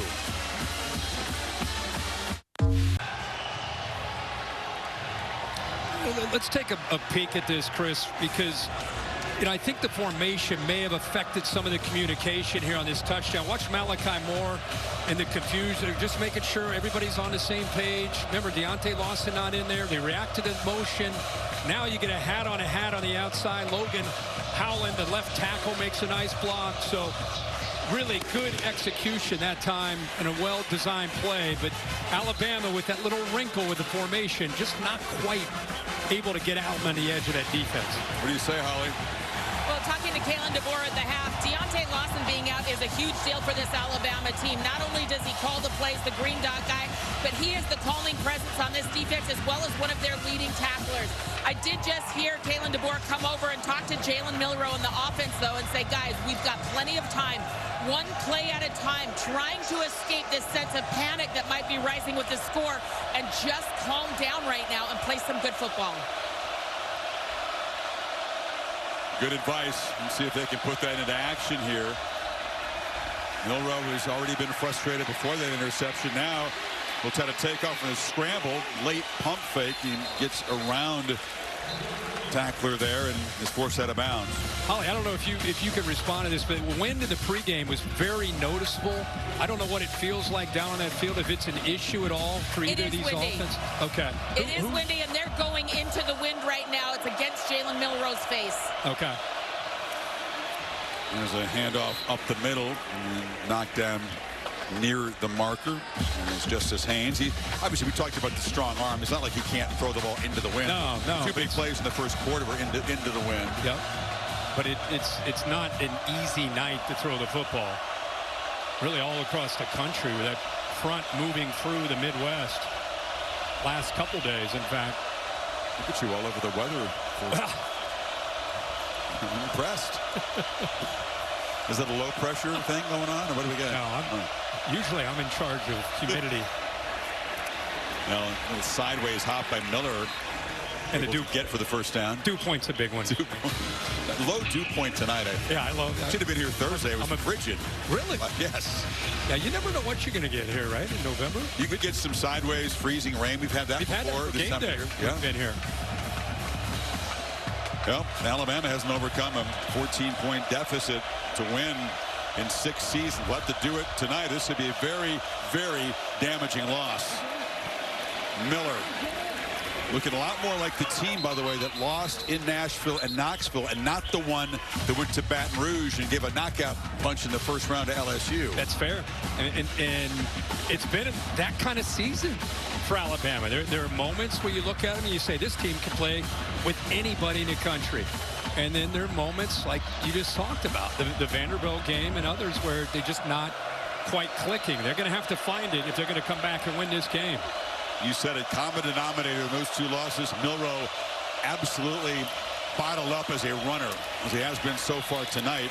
And featuring the back so far here in the third quarter. And that's a short gain for Miller. Starting to get a little more of a surge there by that offensive line. And I loved what Holly said, hearing what the head coach, Kalen DeBoer, said. Hey, guys, listen, we're okay.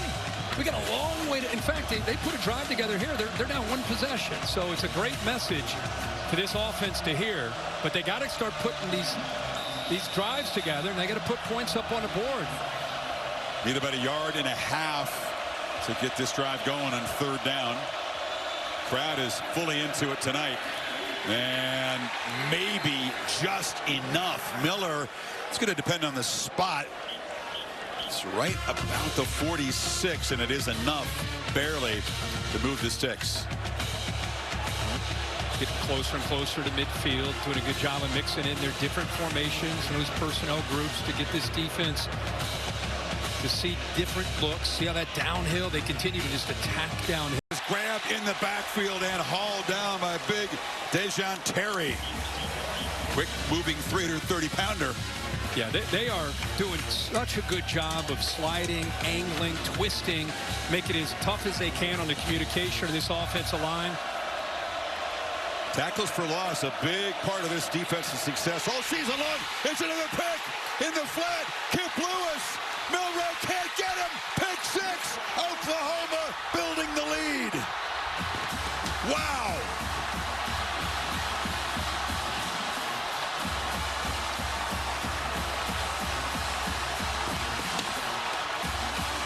He didn't see Kip Lewis, who was lined up in the middle of the defense, and then read the eyes of Milroe and just slid underneath of that throw, and then uses that speed to take it by Milroe into the end zone. He just didn't see him. So Eli Bowen, with his first career interception, sets up Oklahoma's last touchdown. And then Kip Lewis, second pick this season, the sophomore from Carthage. And Alabama in serious trouble now, down 3 scores. Yeah, there's time, but this is becoming an avalanche. Well, they had 3 receivers to Jalen Milroe's right. Lewis is in. First thing that stands out, this is a tempo play. Alabama went fast. Look at the AT&T clicker. Look at Stutzman in the middle trying to make sure everybody, look at the communication by Alabama. Here's the linebacker that ends up getting out there, just kind of reading the eyes. He didn't ever see it. Never really felt Kip Lewis sliding out there to get in position to undercut that for that interception. Why they're throwing a ball way out there to Robbie Oots at 275 pounds, I'm not real sure. You didn't like the route of Kendrick Law on the inside. He wasn't even looking for the football. So not just a pick, but just a lack of execution that time by Alabama. Yeah, pick 6, a theme here. This is the loss at Vanderbilt there. He had a sack and a fumble in the 4th quarter. They battled, but they ripped down the goalposts and rushed the field. And then against Tennessee, pick in the end zone by Jermon McCoy. Will Brooks had another pick, and Bama lost, and then Collins were smoking cigars, and Kalen DeBoer now down by 3 touchdowns. This guy hasn't lost a November game since he was Fresno State head coach 2 stops ago. Little urgency now from Jalen Milroe, down 3, scores. Throw on the perimeter, and that's Jam Miller. They certainly have guys like Ryan Williams, Jeremy Bernard, capable of electric plays, but you would think they would play back and just not allow that. Yeah, that's what I said. Now the game plan changes. Brent Venables changes the defense. Before it was about stopping the run. Now they're in more of a mentality of, hey, we got to stop the potential. Don't give up any easy throws now downfield. So the mindset changes not only for Alabama, but also OU. There's a run by Miller. They move the sticks. You know, Milroe, we keep talking about it, but the games we just showed and mentioned, you know, he averaged about 10 yards in those 2 games that they lost running the football. Tonight, doesn't have a yard. 11 carries and no yards running the football.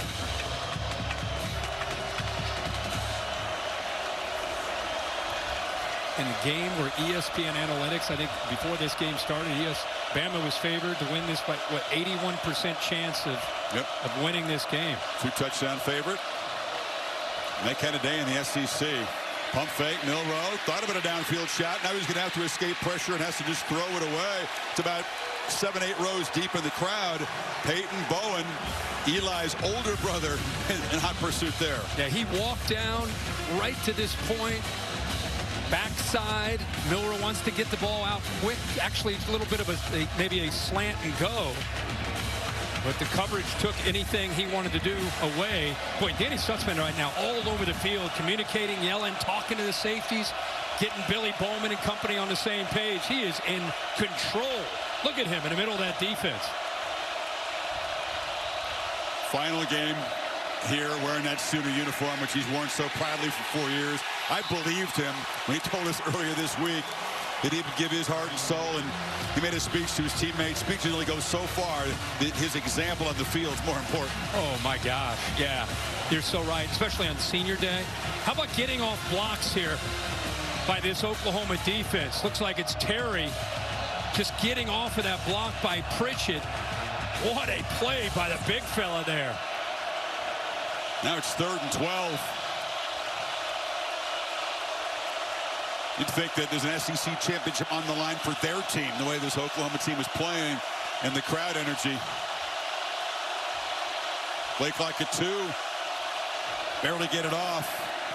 Across the middle, broken up, incomplete. That was Bowman getting a hand in there in front of Jeremy Bernard, and it's time to punt. I just wonder if he got there a little bit early. I know that Kalen DeBoer thought he did. I think he got over the top of him. Yeah, he did. He got away with a pass interference there. That would have been a first down for Alabama. Tough judgment. It's a bang-bang play live. They don't get the flag. And the frustrations continue for Milroe. 4 of 13, 2 interceptions. And that punt will be down at the 1-yard line. One of the few bright spots for Alabama tonight. Sooners backed up, but up 3 scores. Caesar and the Allstate bus cruising around Norman here. Allstate, good hands play this weekend. A lot to choose from. Well, we're going to talk about this Oklahoma defense. You know, what we've seen from them coming up with interceptions. Eli Bowen, the true freshman, jumping that was a great play. And then Kip Lewis reading the eyes of Milroe in that last series. Almost goes down by Milroe, but keeps his legs alive and gets a pick 6. What a great play by the linebacker. Lewis made a pick 6 against Auburn. That's their only previous SEC win before tonight. And Lewis had the game winner at the end of that game. Plays a huge part in building this 21-point lead. Was this? You know, you fan, you're thinking one thing, right? Don't put the ball on the ground. No turnover. The way the year has gone, that's kind of been their MO. Let's see what happens here. They're going so well tonight. Xavier Robinson has played a part in that. Fights for about 3. Well, you know, when this Alabama defense went out in the field, you know that's what those coaches are talking about, guys. Kane Womack and company saying, guys, let's bow up here. Let's see. Worst case for us, 3 and out. Best case for Oklahoma is, they want to try to get a first down and try to get this ball away from their own goal line. Do not want to turn it over down here. Talked about the loss of Deontay Lawson out for tonight, what he means to this defense. Boom. Arnold gets the edge. He fooled the Tide defense, and he's around the corner. Gets past Hubbard. LT Overton could not make the stop, but it's a first down. Yeah, Malachi Moore tries to come down. He's got to work off 10 right there. That linebacker, or the tight end, Sharp, does a good job getting just enough of him. But boy, Alabama probably expecting more of an interior run, but he pulled it once again on that zone read and able to get around the edge. It's like a broken record. Career high, Kirk. Look at that, 107 yards and counting. Losing the edge of the defense. Big problem. Robinson, again, he gets around the left side again. That's a solid gain in first down. The importance of this offense, struggling as they have, especially on third down, to make gains like that in first and second down. They've been successful from the start. Yeah, it was the whole goal of the game. I mean, they wanted to try to avoid. It's been disastrous all year. Third down and long for them with the line issues, the injuries to receiver, quarterbacks. Bit of a revolving door. Third and long has obviously been a problem. So they had to be able to run the football tonight to take some of the pressure, and they've been able to do it, running almost 80% of their snaps tonight. Keeper again. That time he's going to be swarmed by Overton and dropped behind the line of scrimmage. Kamarian Latham got there 2, and it's going to be 3rd and 6. Latham is trying to set an edge at times, and he's 280 pounds. He is a big body in this scheme that they're running tonight. 22, LT Overton on the other side. Raskin play kind of an outside linebacker at times at that weight with Hugh Robinson out. Tough to do. And the Sooners keep this going. And looking to pitch it is Arnold. Now he's going to keep it, and he's going to be dropped for a loss. So that time they're all over the quarterback. Jahad Campbell makes the stop behind the line, and they force the punt. Yeah, that was much better job. I'm going to give Devontae Smith a lot of credit. You'll see him just right there. He's on the slot. You'll see him fight to be able to get off of that block, keep his outside shoulder free, get off of another block, and then eventually Campbell is able to make the play. But 8 deserves a ton of credit for making that play. An area that's been a problem is the outside, defending the outside, losing the edge, and that time he stepped up on that third down. Ryan Williams waits at the Alabama 36. Luke Elzinga hasn't been busy tonight. And the lefty, a low kick, trying to keep it away from Williams. Did that touch an Alabama player? Williams thought so, because he went after the ball. It touched one of the up men. Number 2 was scrambling. But definitely hit a player, and he had such a good view. He definitely thought that it hit one of his own players. That's why he decided to take that chance. He wanted to go get the football. Smart heads-up play. They're recognizing that that ball hit his own player. Yeah, hit his foot, right foot. Daniel Henderson there. And number 2, that would have been just about lights out, right, if they get a turnover there. Good job, Ryan Williams. Oh, yeah, for sure. 2:29, that's it left in this third quarter. Urgency on this possession to reach the end zone for Alabama. Their best starting field position.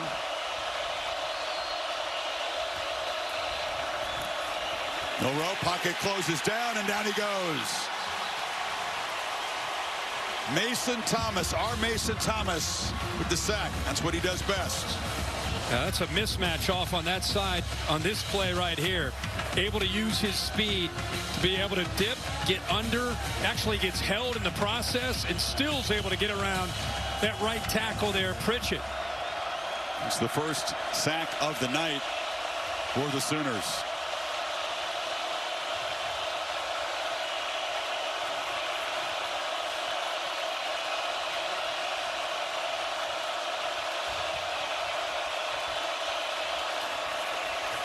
Milroe this time has time, but delivers a wide throw. Williams makes the catch, but couldn't do anything afterward because he had to leap to grab it, and it's going to be 3rd and 8. Oklahoma, it's that time they decided to just rush forward, able to drop 7 guys into coverage. It's the beauty of having some good pass rushers where you feel you can win one-on-one, especially on Proctor, the left tackle, and Pritchett, the right tackle. You don't always have to dial up pressure and leave your guys on islands. See if they bring pressure this time. They're going to walk their backers up. In late shift to the right side by Williams. Play clock winding down at 5. We got to hurry here or spend a timeout. Then they'll have to spend one. DeBoer, boy, you need every timeout you've got when you're down 21 points, and they were just not set up in time. Is this 4-down territory? Do they have 2 plays to get the 8 yards at this point? I think you have to. I mean, we're almost coming up into the 4th quarter. You're down by 3 possessions. It just becomes a numbers game. How many times are you going to get the football? Well, Chris, here we are. All these upsets. We knew it was going to be chaos. We have Texas A&M right now playing at Jordan-Hare, and in a battle, they were down 21-0 early. Came all the way back to tie it up at 21, and now it looks like Auburn has taken a lead 28-21. So we'll see what happens with A&M, who has Texas, of course, next week. But the big winner tonight, if they're sitting there watching, is Georgia. Georgia and Tennessee very much back in the equation. A loss tonight drops Alabama to 4-3. Again, they came in controlling their destiny to get to Atlanta. Now they could be out of that game and perhaps out of the CFP. That's going to be out of their hands and in the committee's hands. Yep. But there's still hope here if they can get something out of this possession. Need 8 on 3rd. Milroe's running all the way.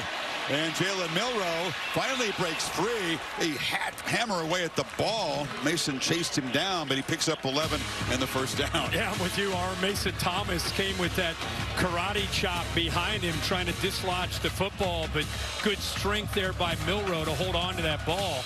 Boy, Oklahoma keeps, look at the bodies coming on, bodies going off, trying to hold on and keep these guys fresh. Watch 32 to our right. He chases his play down. He'll come in at the end, try to knock it away.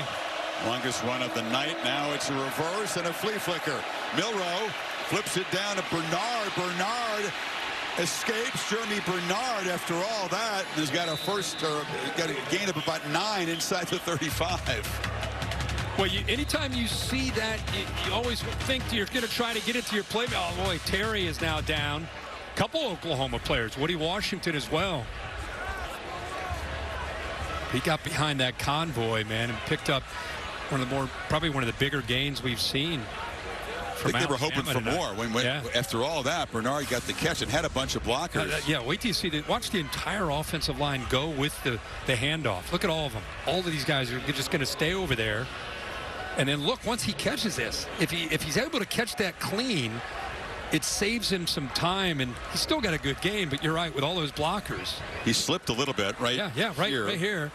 Ball's a little bit behind him. Does a good job not letting the knee touch or the forearm.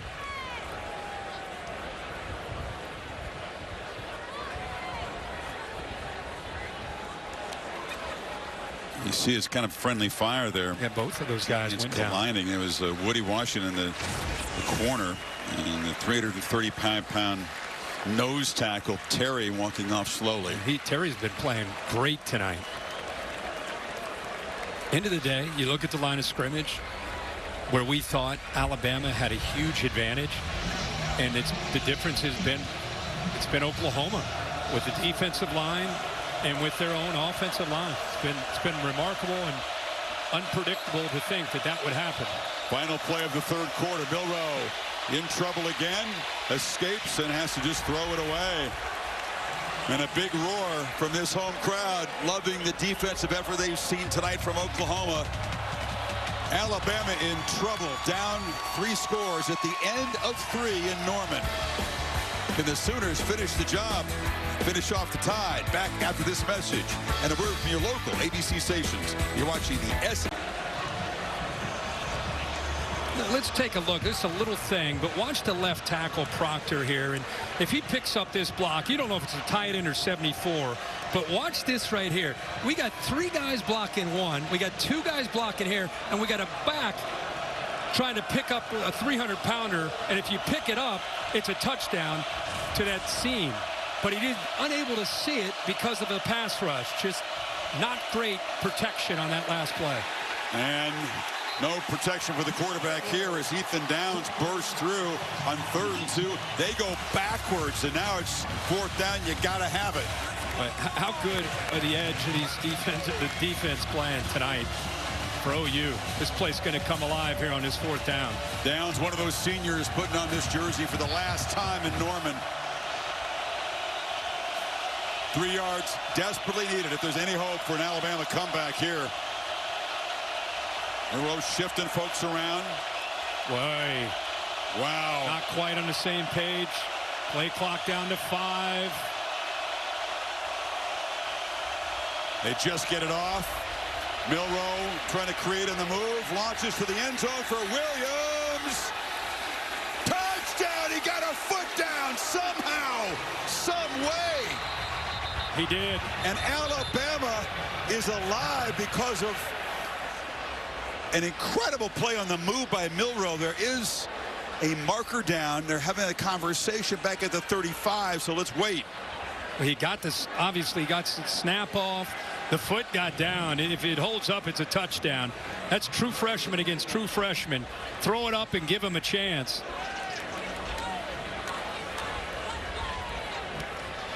Illegal touching. Offense number 2 was covered up when the ball was snapped.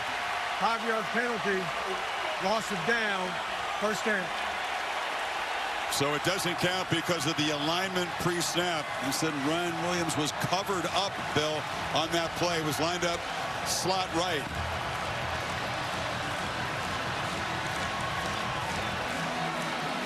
I personally don't see the cover up there. Help me out. Here's Ryan Williams. And here is the outside. He's not covered up. What? I've got 2 guys in the backfield to the right and 1 guy up on the line of scrimmage. Watch this, Bill, at the end. The flag comes in right here. Let it roll at the end of this play. There's the flag. I don't know why the flag would come in late like that.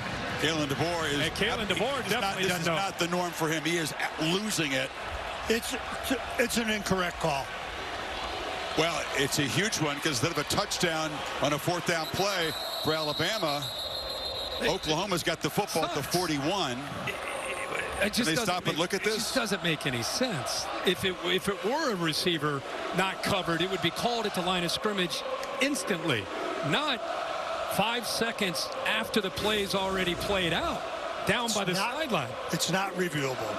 It wasn't reviewable technically in Austin either. This is the same crew there that was doing the Georgia-Texas game. We're wondering what the delay was. Yeah, here we are down at the bottom, and again, no flag yet. No flag, and then it comes in late.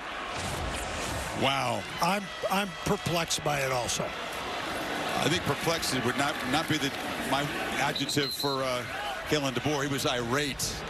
Meanwhile, Oklahoma takes over here now. Yeah, and by the way, you know, he's one of these coaches that when he acts like that, he's not wrong. You know, he's not a guy that's just going to go down there for fun to work the officials. He's a quiet coach on the sideline until he feels like he's been wronged. And clearly, unless we missed something, I can't imagine what it is. Maybe Bill can get some clarification from the SEC headquarters. But that play, it was a spectacular pitch and catch. Would have made it a 2-touchdown game. Instead, the Sooners right back to work, and Bauer Sharp is involved as a receiver for the first time. 16-yard gain. Another look at it. Well, there's the line right there. The black is the line of scrimmage. That Brian Williams there in the middle. I'm still lost on that one. Ken, I have to tell you. See if we can get some clarification. Meanwhile, Oklahoma, that's not their problem. They're right back to work. Catch by the tight end, using all this play clock now. Arnold on the move, checks it down, and that's another catch by Bauer Sharp. Came in with the leading receiver in this team at this point. Man, what you got to love is that Brent Venables has told his offensive coaches, hey, we're not going to pull it in and just work clock here. We're going to continue to attack. Gives you the idea of the mindset of the Sooners throughout this entire game. Joe John Finley being smart, but also being aggressive here after getting the ball back.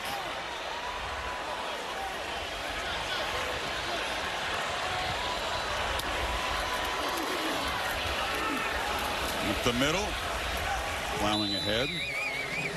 Jackson Arnold still just 68 yards passing, at 67 in the last game against Missouri. So it's not been an air show here, that's for sure.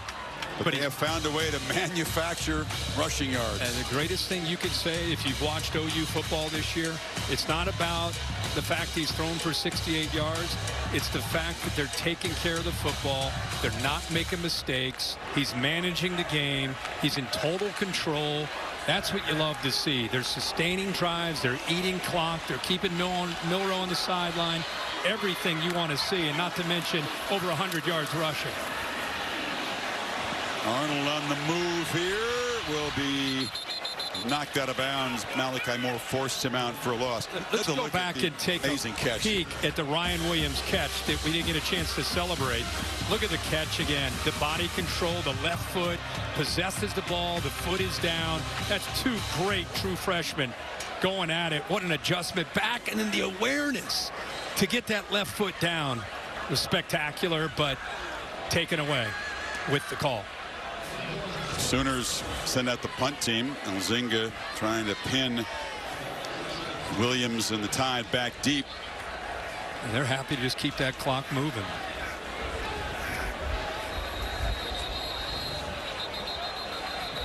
And then a false start won't back up the punter 5 yards here. One thing about that drive, it didn't use up a whole lot of clock. They did throw the ball, got a first down, got things moving. Still fourth down. Would have liked to chew a little bit more clock.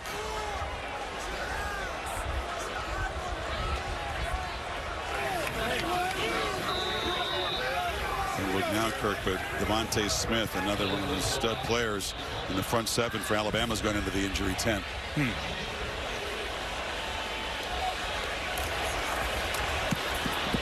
Zinga angles it for the corner, and Williams lets it bounce. I will field it at the 1.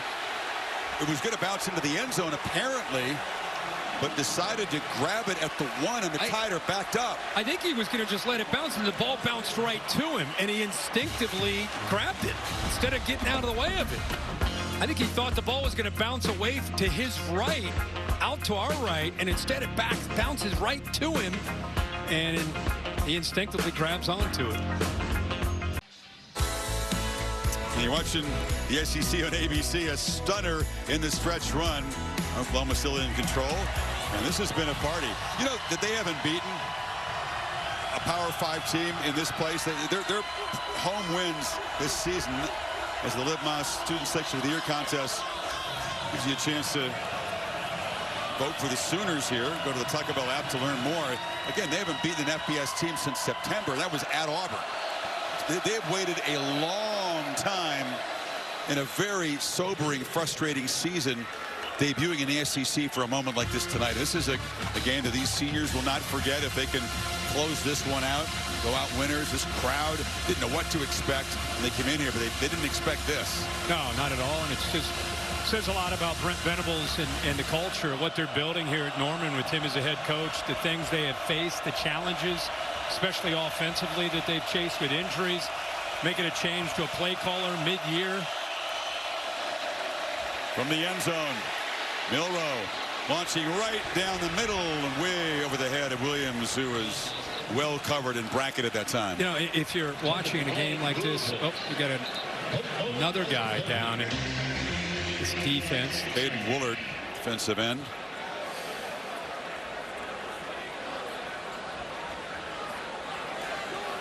I'll tell you what, talking about the injury we saw earlier to Deontay Lawson, I have to say, I don't mean to be a buzzkill with this exciting new playoff era, but you got more games than ever. You got less depth than ever at the elite level of this sport with the portal, having talent dispersed around, which is fun and makes for upsets and surprises. But, boy, it's going to be a battle of attrition. Watch this postseason. Oh, yeah. Star players going down and a whole lot of folks having to step up. We'll take a break. Backed up and facing a 3rd and 8. Milroe in the end zone. Williams slot left.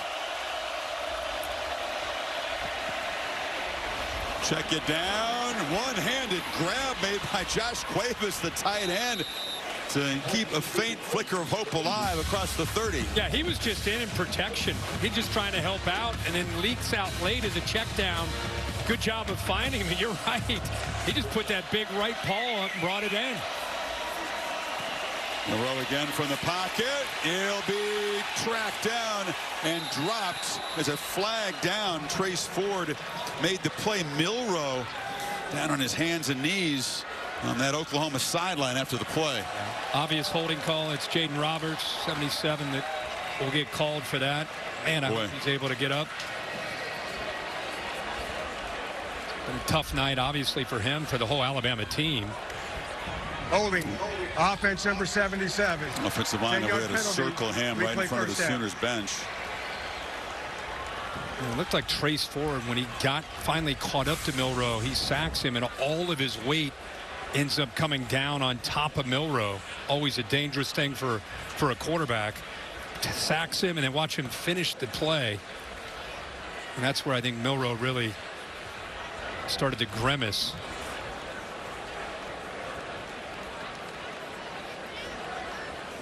Hard to tell from that whether it's anything serious or obvious. Maybe upper body? Yeah. All that weight came down on top of that. You know, never know. You want to speculate, but he looks like he's fine walking. Going to come off the field here. Ty Simpson, redshirt sophomore out of Tennessee, will come in. He's a guy who's been in the program 3 years. They have confidence in him to run the offense. Obviously, very different skill set than Milroe, but he can spin it. I feel like when you look at, I don't know if they're built for this. And I don't know who's built when you're down 24-3, but I'm saying when you're in obvious passing situations, Ryan Williams, dynamic play, wide receiver. But look at the rest of their receivers. Bernard's a slot receiver who's good. Kendrick Law is a physical receiver built more like a running back. Those long receivers that can get downfield with length and speed, you don't see them out there. Not the depth in that receiver room they're used to seeing at Alabama in their glory years, that's for sure. So here comes Ty Simpson on 1st and 20 after the penalty.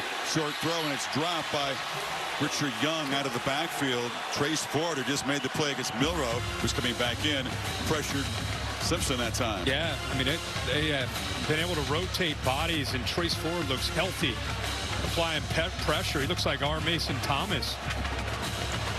He's another one of those seniors, Ford is, out of nearby Edmond, Oklahoma.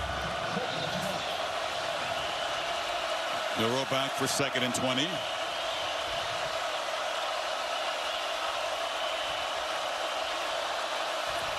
Took a look at the front, now looks at the sidelines, but has to hurry. Already spent one timeout in this kind of situation. Just gets the snap off. Pressure comes late. Milroe dropped, flips it up just before going down to Richard Young. How did he get that out of there? Well, you know, the way these tackles are playing tonight, it's a miracle he did get it out. Our right tackle, Pritchett, has had his hands full.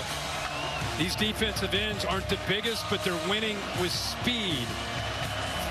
Pritchett and Proctor both struggling off the edge against the speed to the outside all night. Kind of a blind flip there, but it's still 3rd and 13. Milroe from the pocket down the middle. Catch made by Bernard. And Jeremy Bernard does have a first down to the 43. He got hit again. Ford almost, I think that he may have grazed the back of the helmet of Milroe that time as he got rid of that football. Wasn't ready for the snap and throws it near sideline. Catch made by Bernard again. Short gain as he is spun out of bounds. Man, with the pressure he's under, these receivers barely have time to run routes. I mean, they're getting 8-10 yards downfield, and Milroe's either got to step up or step out away from pressure. Looks like the Sooners are going to call a timeout. Midway point of the final quarter. Brent Venables' team looking for a signature win after what's been a really disappointing season. Rankings brought to you by Goodyear. Dylan Gabriel and the Ducks idle. They are now the only undefeated team in college football as Indiana went down. Army getting clobbered by Notre Dame. How far does Indiana fall? That's a big question. Ole Miss with their 3rd loss. SMU. Deep trouble. SMU is going to start moving up into that picture, you would expect. Clemson, South Carolina, winner next week. Going to be moving up. Penn State hung on. And again, we talked about Texas A&M and still trying to come from behind. They trailed all night at Auburn and continue to be down. 28-24 last time we looked. Off the timeout by Oklahoma. Pre-snap penalty. Delay of game. Defense number 11 for making abrupt actions that are not part of normal defensive movement. 5-yard penalty. Let's go second down. Kobe McKenzie, an abrupt movement, not part of normal defensive play. Well, he's right over top of the center, and he's just trying to intentionally get him to snap the ball or make an offensive lineman jump. Good job by the umpire and the refs there making the right call there. Makes it a first down, moves the football into Oklahoma territory at the 47. Milroe flips it across the middle. That's Cuevas, the tight end, who's made a couple of catches here in the 4th quarter. First down at the 35. Yeah, again, they're rushing for a little bit of a twist up front, not bringing pressure. Linebackers playing man that time, so it opened it up for Cuevas. Tempo, of course, for Bama. Milroe, long throw from the pocket, broken up by Eli Bone. I had that pick earlier. Trying to find Williams just a little bit late with it. Holly, what have you got in the injury front? Well, guys, they called that defensive timeout because Kip Lewis, the terrific linebacker for Oklahoma, had to take himself out of the game. He is not in right now in this drive, and you've seen Alabama attack where he normally is. Lewis, of course, had that pick 6 from his linebacker position. Williams slot left. It's Bernard who comes across in motion. Sooners rush 5. Milroe over the middle, and it's dropped just a little bit behind Jam Miller, but a catch the running back should have made. Yeah, even when they don't get sacks, they're affecting Milroe. I mean, as he's releasing this ball, both of these tackles, it's just been the worst night you can imagine for Proctor and Pritchett. Every single time there is pressure to the outside, and as he released the ball, he was feeling it on his left side. They had a lot of room on that underneath route there to Miller out of the backfield. It was a great route. He just didn't quite have enough time. Like I said, it's hard to get downfield when your quarterback has less than 2.5 seconds to throw a football. 3rd and 10. Has time here. They rush 4. Tried to find Bernard on the sidelines. There's a flag out. Holding zone here. Trace Ford again made penetration. Yeah, there was contact on Milroe after he threw the football. It looks like it is the hold. Well, it's 3rd and 10 and incomplete. You'd think they'd decline the hold. Holding. Offense number 8. Tell you, That penalty is declined. The game ball goes to so many different people, but these defensive ends of Downs, Ford, and Thomas deserve so much credit for the job they're doing and being able to apply pressure. And even when they don't get there, look at that, causing a hold. They've been using the tackles, not working out. This time they used a tight end. Alabama's got to have 10 here. Keep this drive alive and keep hopes alive of a massive comeback. You better chip, help these tackles. Bernard and Williams shift to the left. And it was so important to play as much as he did not want to do it. Kalen DeBoer had to spend a timeout. Again, little slow. They're bringing guys from one side of the field all the way across a lot tonight, and it's chewing up time with the play clock winding down. Let's go to Kevin. Chris, update from the Plains, fourth quarter. Texas A&M clawing back, down 4, fourth down, and Auburn's defense makes the stop right here. You'll see a flag. That was on the offense, so it's a turnover on downs. A&M just got the ball back, down 4 currently on ESPN. Back to you. Talking about teams into the bottom of the conference, Auburn, Oklahoma, I mean, they've struggled. They are just fighting like heck on home field to knock off teams. And maybe the leader in the clubhouse in that vein, Billy Napier, and futures and their culture. I agree that they're 1-5 in the league coming in. Yeah. That's what's really impressive to me. Here comes pressure. Milroe hit as he throws. It's going to be intercepted.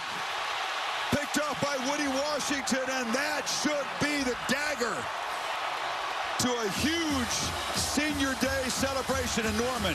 Our Mason Thomas, huh? Our Mason Thomas. I just circled him, just talked about Ford, Thomas, Downs, all 3 of these guys.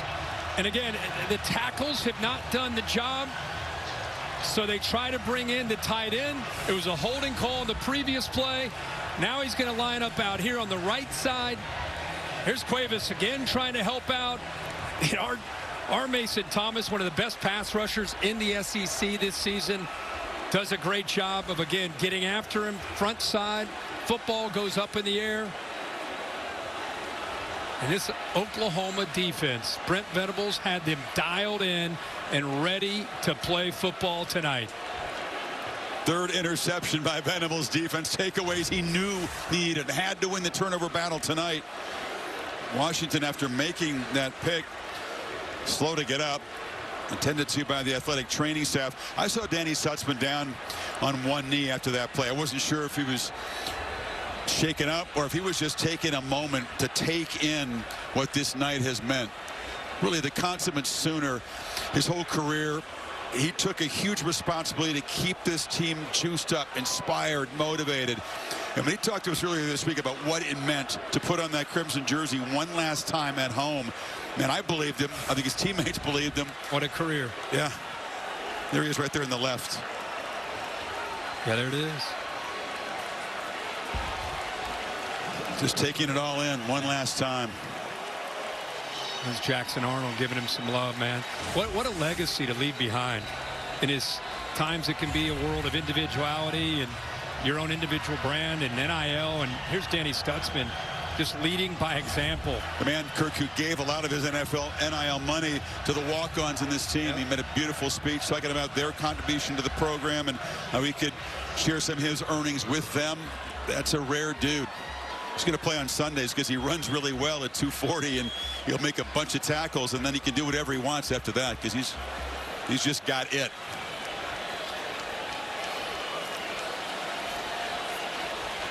Three second-half interceptions by this Oklahoma defense. They stopped the run early, forced Bama into passing situations, forced Milroe into some mistakes, and the pass rush just got cranked up here in the fourth quarter. It's funny when you look at a guy like Danny Stutzman, you look at his career, you think about what he'll do in the future. And it's almost like watching Peyton Wilson for North Carolina State. You just knew that he was going to fit in somewhere in the NFL. He ends up with the Pittsburgh Steelers. Danny Stutzman's that kind of guy. He's going to go somewhere where they'll be able to take advantage, not just of his skill set, but he'll positively impact culture in whatever locker room he goes into. That's beautifully said. the intangibles, and then measurables are pretty good too. No doubt. No doubt. Arnold, you saw young quarterback and the veteran linebacker, a nice embrace in that last stoppage of play.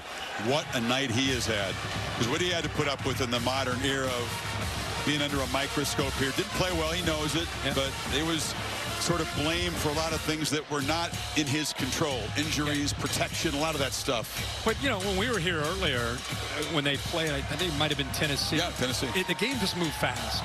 It looked like he felt like he had the weight of the world, and he looked like he was pressing. It looked like he was trying to make plays that maybe weren't there as a young quarterback with all the hype and the build-up. And so I think getting sat down and having Hawkins step in for a couple games, I think that probably was the best thing for him. Arnold takes off again, breaking tackles. Jackson Arnold, dream night continues. Well over 100 rushing yards now.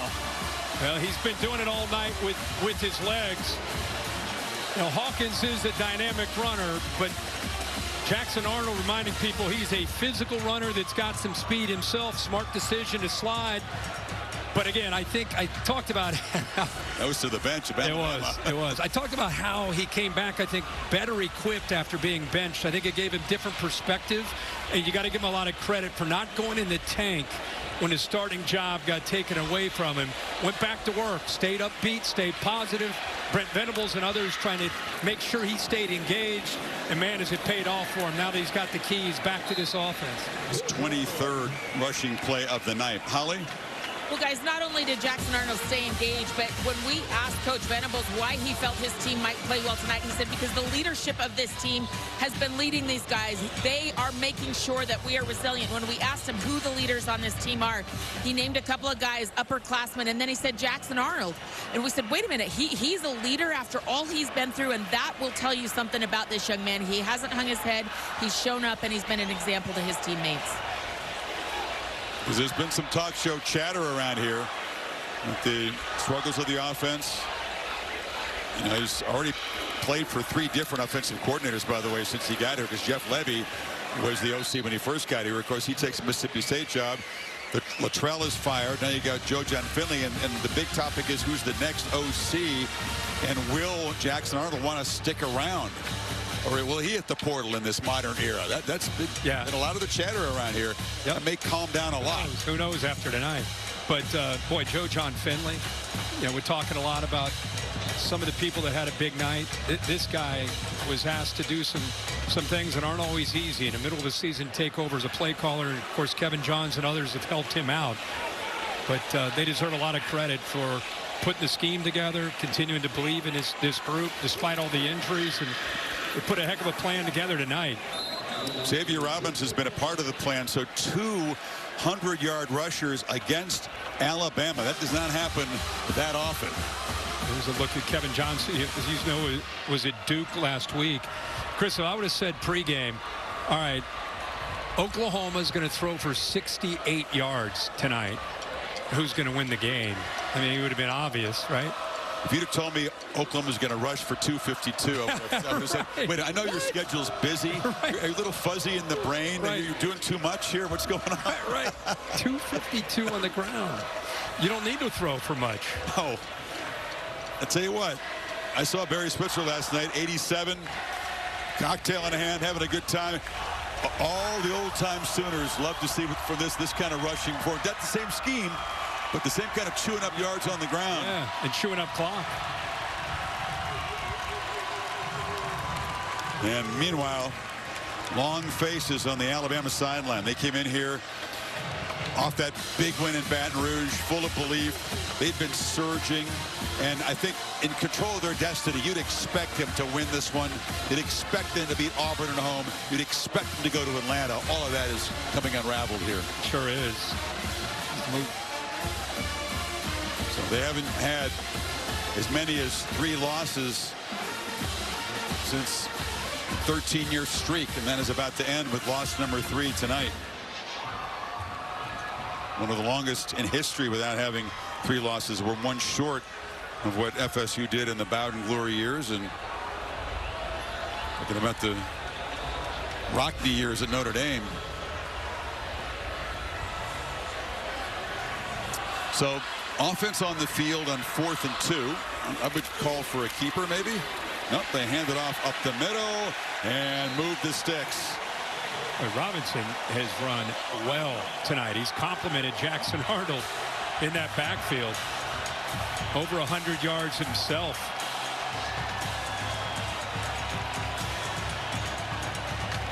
Now this has been a lot more than a sentimental send-off for these Oklahoma Sooners. This has been a celebration a long time in the making.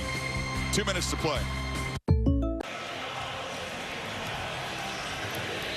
Don't think they're necessarily a team built for electric comebacks, but that is a heck of a job. And if they hold on there, the stage set in College Station next Saturday night, Aggies and Longhorns. Last time was 2011. Those two teams got together. It was a classic game. The headline is they're back playing each other. The subplots are also extremely tasty with a trip to the SEC championship game on the line as well. College game day built by the Home Depot. Back to College Station for the second time. Remember the bookending the season. You guys were there for the Notre Dame game. Yep. Looking forward to getting back in there. The Thanksgiving weekend. Got a Black Friday game in Kansas City with the Raiders and the Chiefs. Take it in late that night.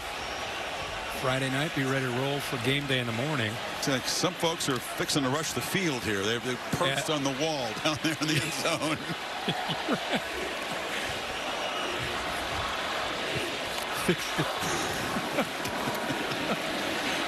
Why not keep it? And a little stiff arm and is slammed down hard. Now look kind of more frustration showing in that tackle. This was a thriller here. Remember Acho threw it across the middle, and A&M thought they had it, and then number 6 McCoy had other ideas. Rumbling, bumbling. This is I think it was a Thanksgiving game. Justin Tucker, whatever happened to him? It turned out to be pretty good. Right through. Pretty good. Little precursor for a pretty good career.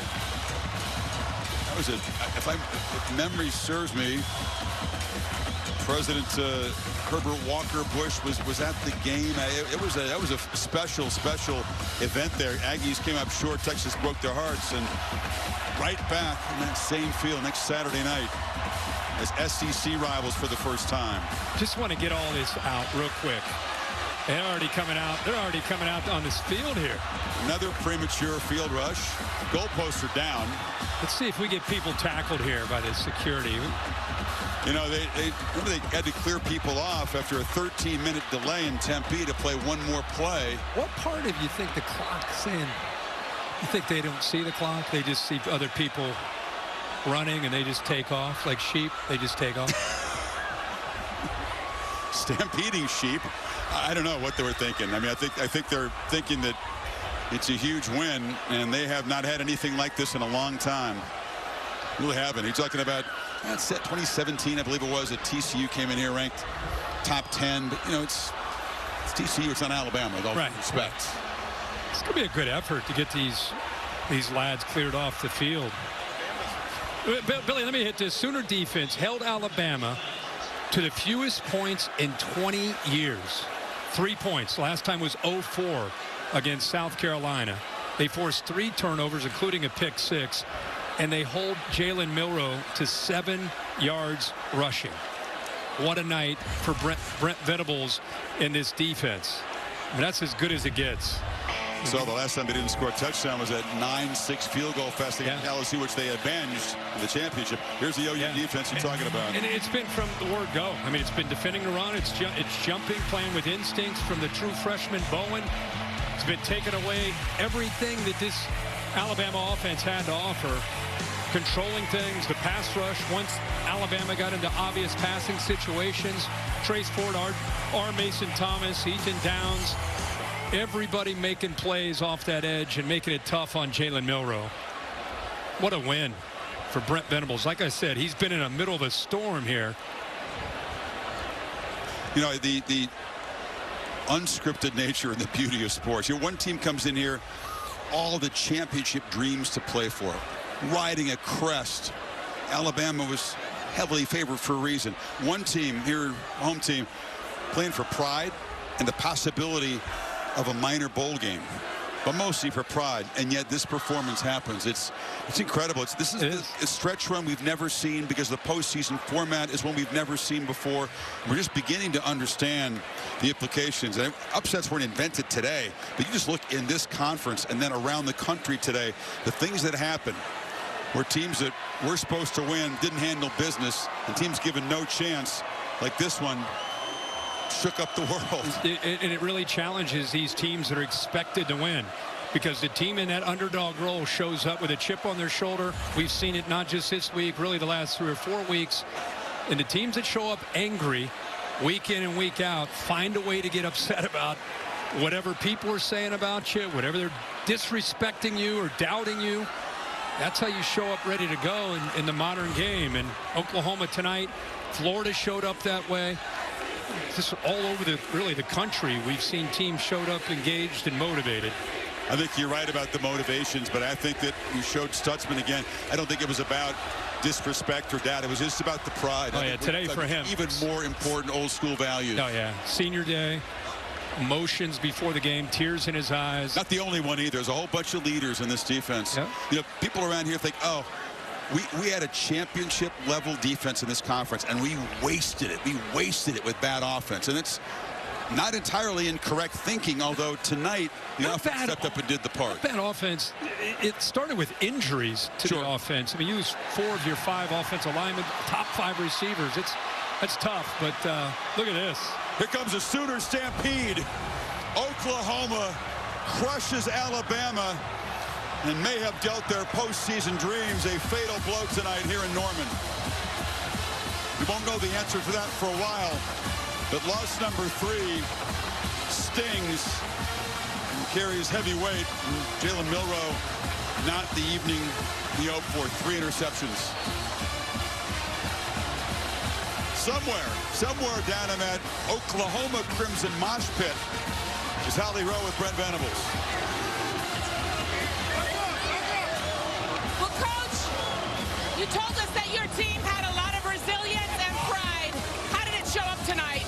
Oh, they were absolutely amazing. I told them winning never negotiates. You know, we finally did the things that winning requires, and what all 3 phases, how well they complemented each other. These guys, man, they're amazing. Their guts and their toughness, and they punch first, they punch back. And tonight, we finally punched last. Your defense was terrific. 3 interceptions, held the edges, stopped the run game. How did your defense really win this game for you? Yeah, our defensive staff were just fantastic. They had a wonderful game plan. The players, all the credit goes to those players that executed it. They just played together. They were so, again, fought with so much purpose tonight and just belief. And finally, they willed themselves to a win. As your seniors walk off this field tonight, what are you the most proud of, Coach? Well, again, we said there's not going to be anything easy about this season for us. And I guess the harder it is, the more epic the story. And that what these guys have had to go through and overcome, that ultimately is not what you become, it's what you overcome. And ultimately, this team has created an identity of continue to believe, continue to fight, continue to work, keep your head down, you know, block out all the outside noise, don't listen to it, and believe in one another. And what a night, what a performance. Thank you, Coach. Go enjoy this. I'm sorry for smushing you this whole interview. He said something interesting, embracing and using the suffering. And there's been a lot of that this season. This is their 2nd conference win, their first FBS win since September. Couldn't get any sweeter than this. Oh, man, good for the Sooners and good for Brent Venables. What a moment. The year they've had. Here's the up-to-date SEC standings, the top 8. A&M game is not over yet. They're holding on to a 3-point lead if you want to flip it over to ESPN and see the ending of that game. Just under 2 minutes to go. But take a look at the Vols move up. Now the winners today, Tennessee and Georgia, with the Ole Miss loss, with the Alabama loss. And we still got another week of the regular season. There's going to be a lot of Jackson Arnold videos posted. You can see a whole lot of. That's a great view. That's the modern world. That's it, right there. Doesn't matter if you can't record it and post it, right? Yeah. Kirk, this whole day, which began, with game day in Columbus, that showcase game. Buckeyes make a dominant statement. Curt Cignetti said, of course.